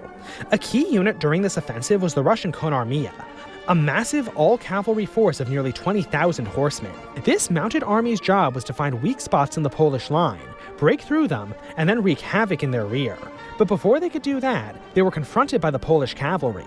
On the 29th of May, near Wolodarka, 3,000 Polish lances met 18,000 Russian sabers. But the two forces didn't fight. What? The sun was directly behind the Polish cavalry, so the Russians couldn't see that they had the better numbers. So instead of fighting, a strange incident occurred. A Polish lancer describes the scene. Both sides slowed to a walk and came to a standstill facing each other. A colorfully dressed rider galloped out of the swarms of Cossacks on a magnificent black charger, and, waving a saber above his head, shouted, "Well, my lords, I am Cossack Kuzma Khrushchev. Who will take me on?" At this, a murmur ran along the row of officers standing in front of the first lancers. Racheski. Yes, Racheski. Captain Racheski, the best swordsman in the regiment, passed his saber to his left hand to make the sign of the cross with his right, and then began to move towards Khrushchev at a walk. Khrushchev sprang toward him at a gallop. Racheski parried the first cut, aimed at his head, and himself slashed fiercely to the right and down, cutting Khrushchev open from his collar to his waist. At this, a howl went up among the Cossacks. "He's dead! Dead! The devil!" they shouted, and the whole lot turned tail as our regiment began to charge. That's right, they straight up fought a duel, and the Poles won. But in spite of the moral victory, the Polish army was still in a terrible position, so they had to retreat out of Ukraine and That's Belarus and back from into the Poland. collar to In just the a few waist? weeks, the Poles found themselves Holy run to shit. the outskirts of Warsaw. While all of this was going on, the Polish government was hard at work. They dedicated themselves to reinforcing the army with huge numbers of conscripts and volunteers. There was even a large women's corps to free men Slay? from auxiliary duties. By Slay? August, when the decisive battle would take place, Would. the Polish army had over 700,000 troops. Would. And while the Polish army was getting stronger, the Red Army was falling apart. Soviet leadership was well aware of what happens when you stretch your supply lines too far, and while they did everything they could to repair infrastructure behind them, there was a limit to what that could accomplish. It's important to note that the Bolsheviks did not believe their army was strong enough to conquer all of Eastern Europe by itself. Instead, they believed that the advance of the Red Army would inspire the workers to rise up wherever it went, causing it to grow stronger with its advance. This concept had been proven during the Russian Civil War, but that war was fought entirely within the Russian nation. But now outside of Russia, it wasn't possible to convince foreign soldiers and civilians to support an invasion of their homeland. So when the climactic battle came, the Reds were far weaker than they expected to be. The battle for Warsaw would not be decided by brilliant generals conducting skillful maneuvers. Instead, it would be a multi-day brawl, during which basically no one knew what was happening. The most either side could do was deploy their soldiers on the best ground available and hope that they'd perform well. As the day of the battle neared, the Poles conducted a last-second reorganization of their forces. This was an impressive feat, since it involved moving massive army formations who were exhausted by 5 weeks of retreat. Many were still busy fighting the enemy. But when it was all over, the Polish forces south of Warsaw were in place to conduct a counterattack. They only needed the order. The Reds began the battle with an assault against the forces defending Warsaw. This attack was moderately successful, which concerned the Polish leadership. They thought this meant that the Red Army was stronger than they had estimated. In response, they ordered their counterattack a day early. Shortly after the counterattack began, their leadership lost all contact with them. This was not because the counterattack had failed, but because it succeeded beyond all expectations. It turned out that the Red Army was much smaller than the Poles had estimated, so breakthroughs happened quickly, and with few reserve troops to oppose them, the Polish divisions were able to race north. The Bolsheviks retreated to avoid encirclement, but for much of their forces, it was too late. In their effort to surround the Red Army, some Polish units had to march hundreds of kilometers with barely 4 hours of sleep a night, even fighting battles along the way. But it was worth it. By the 25th of August, the battle was over. The Polish army reached the German border at East Prussia. They took 50,000 prisoners, killed 25,000 Russians, and forced between 30 and 80,000 Bolshevik troops to cross into Germany and surrender themselves. After the battle, the Poles were exhausted. This gave both sides time to rest and reorganize. The Russians created a defensive line south of Lithuania. They thought that the neutral and friendly Lithuania would be a sufficient obstacle to secure their northern flank. But they were wrong. The Poles did not recognize Wilno as legitimate Lithuanian territory, so they had no compunctions about crossing this unrecognized border to get at the Russian rear. So due to a diplomatic misunderstanding, the Russian defenses were defeated by the Poles, and they were forced to retreat once again. By this point, the Russian ability to resist the Polish army was totally spent. All they could do was make a fighting retreat deeper into friendly territory, but Bolshevik leaders insisted that they stay and fight for as long as possible. An armistice was planned to take place in the middle of October. This made the rest of the war a race for the Polish to occupy as much land as possible. As planned, the fighting stopped in October of 1920, and a full peace was concluded at Riga in March of 1921. Poland's success in the Polish-Soviet War was somewhat of an embarrassment for the Western Allies, particularly the United Kingdom, who was still bitter over Poland's lack of support for the Russian White movement. But Poland's reward was an enlarged eastern border, including parts of western Belarus and Ukraine. But that wasn't anywhere near Poland's real goal of an Eastern European Federation, or even a restored Commonwealth, and Poland's attempts to realize those ambitions turned most of their neighbors against them. Remember, while the war with the Soviets was going on, Poland was also pursuing its claims on disputed territory with Germany and Czechoslovakia. When it was all over, Poland's only friendly neighbors were Latvia and Romania. Meanwhile, they were never on the best terms with the United Kingdom, and while the French still liked Poland, well, they weren't exactly there when Poland needed them most. Poland's actions during this war help explain why it was neither able to form an alliance with its neighbors nor get much support from the Allies during World War II, dooming the region to both Nazi occupation and the communist rule that followed. And that's the Polish-Soviet War. Don't forget to like this video, leave a comment, subscribe to the channel, and hit the notification bell. And if you'd like to help us make more videos like this one, support us through Patreon, Subscribestar, becoming a channel member, and PayPal. Links to all of And PayPal. Damn, I've never seen a PayPal shill. Good for you. Wow, that was insightful. I like not the display. What's it called? I like the presentation. I like how they did that with the little balls. Little Lashana balls.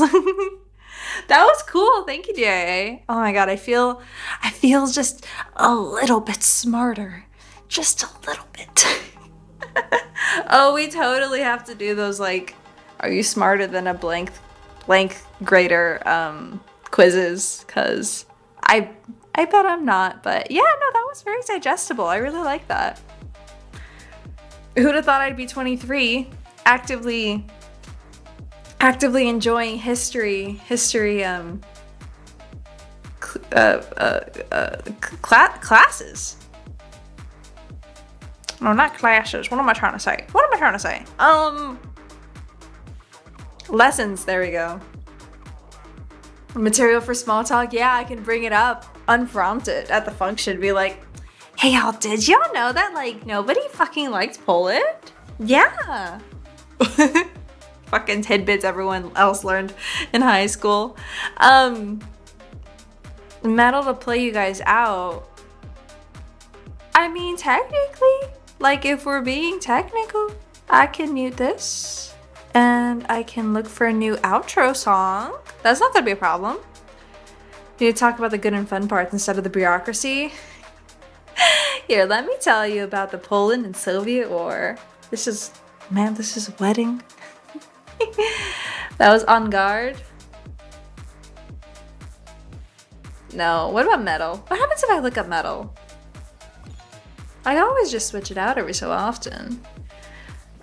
Electro? What happens if I look up electro metal? That would be cool. I feel like I do need to switch out my my music.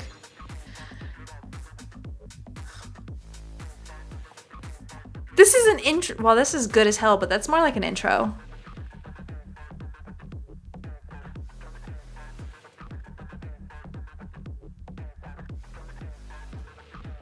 Wait, Slay?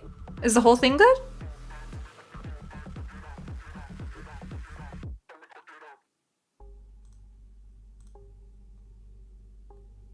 Y'all can't hear this. Have I heard of Sabaton? I don't know.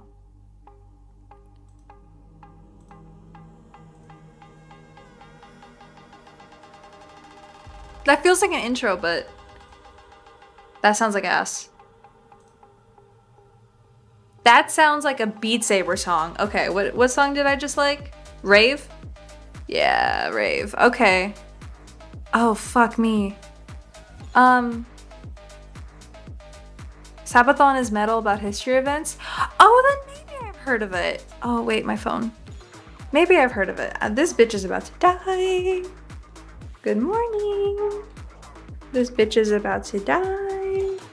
And I'm over here trying to play with new music. Okay, I don't know how to do this. Wait, is there a way that I can see my scenes? Import? No. Ooh.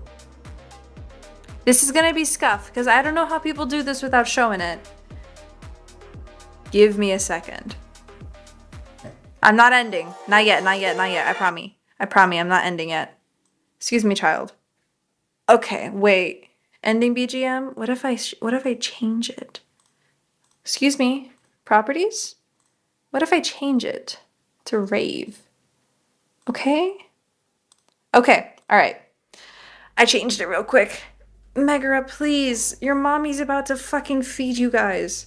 And now you're like, I'm gonna hang out with you. Oh, you dropped my phone! I need that. She's licking me. Ma'am, you are so fluffy. Well, I think this is a forced ending. Hi, Mama. You're being so cute. But you're being such a messy girl. Oh, you're knocking over my phone. How am I supposed to be a shitty little VTuber if you're knocking my phone over, Mama? Yeah. She loves the pets. Made it look like Lucy was talking to herself. Oh no. My phone is. She's crooked. All right. Oh, she's leaning on this. You know what that gets you? A finger in your mouth when you've gone. Okay, I think this is a good place to end. Thank you so much for all of that. I will make a community post. Let me move over here so you guys can actually see me. No, my camera. Whatever. If my phone dies, it dies. How the fuck did I just full screen this? How the fuck did I just full screen this? Wait a second, y'all. I accidentally full screened. How do you unfull screen? Which function key is undoing full screen? Help. I'm lost. I don't know where I am. I bet if I wanted to end stream, I wouldn't know how, huh? F11? Thank you. I fucking pressed something by accident. Okay, anyway.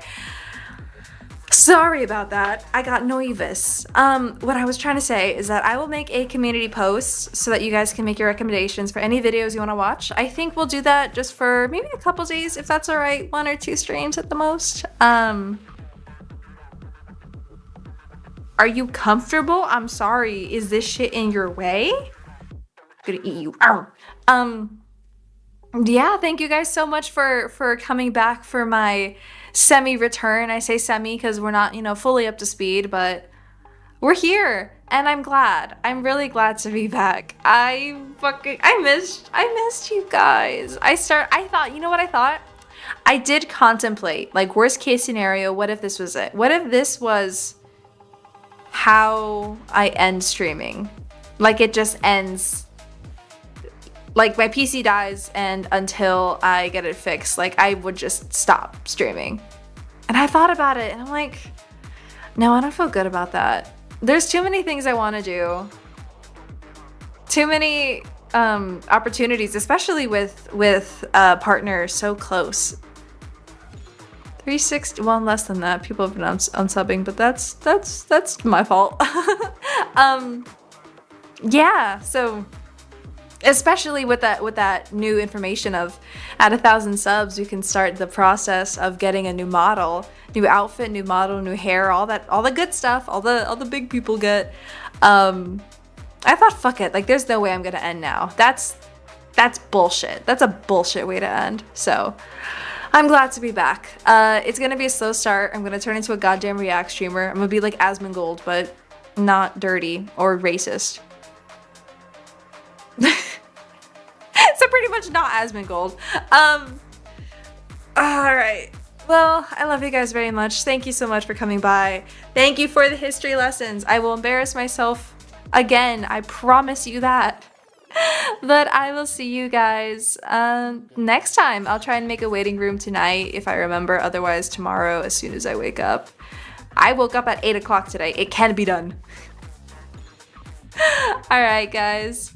Chew. Whatever time it is 6 o'clock. Wait, no. Sorry. Reset. It's 6 o'clock for me right now. Whatever time it is for you. I hope it's been treating you well. Have a good night, everyone. Bye-bye. I have to mute.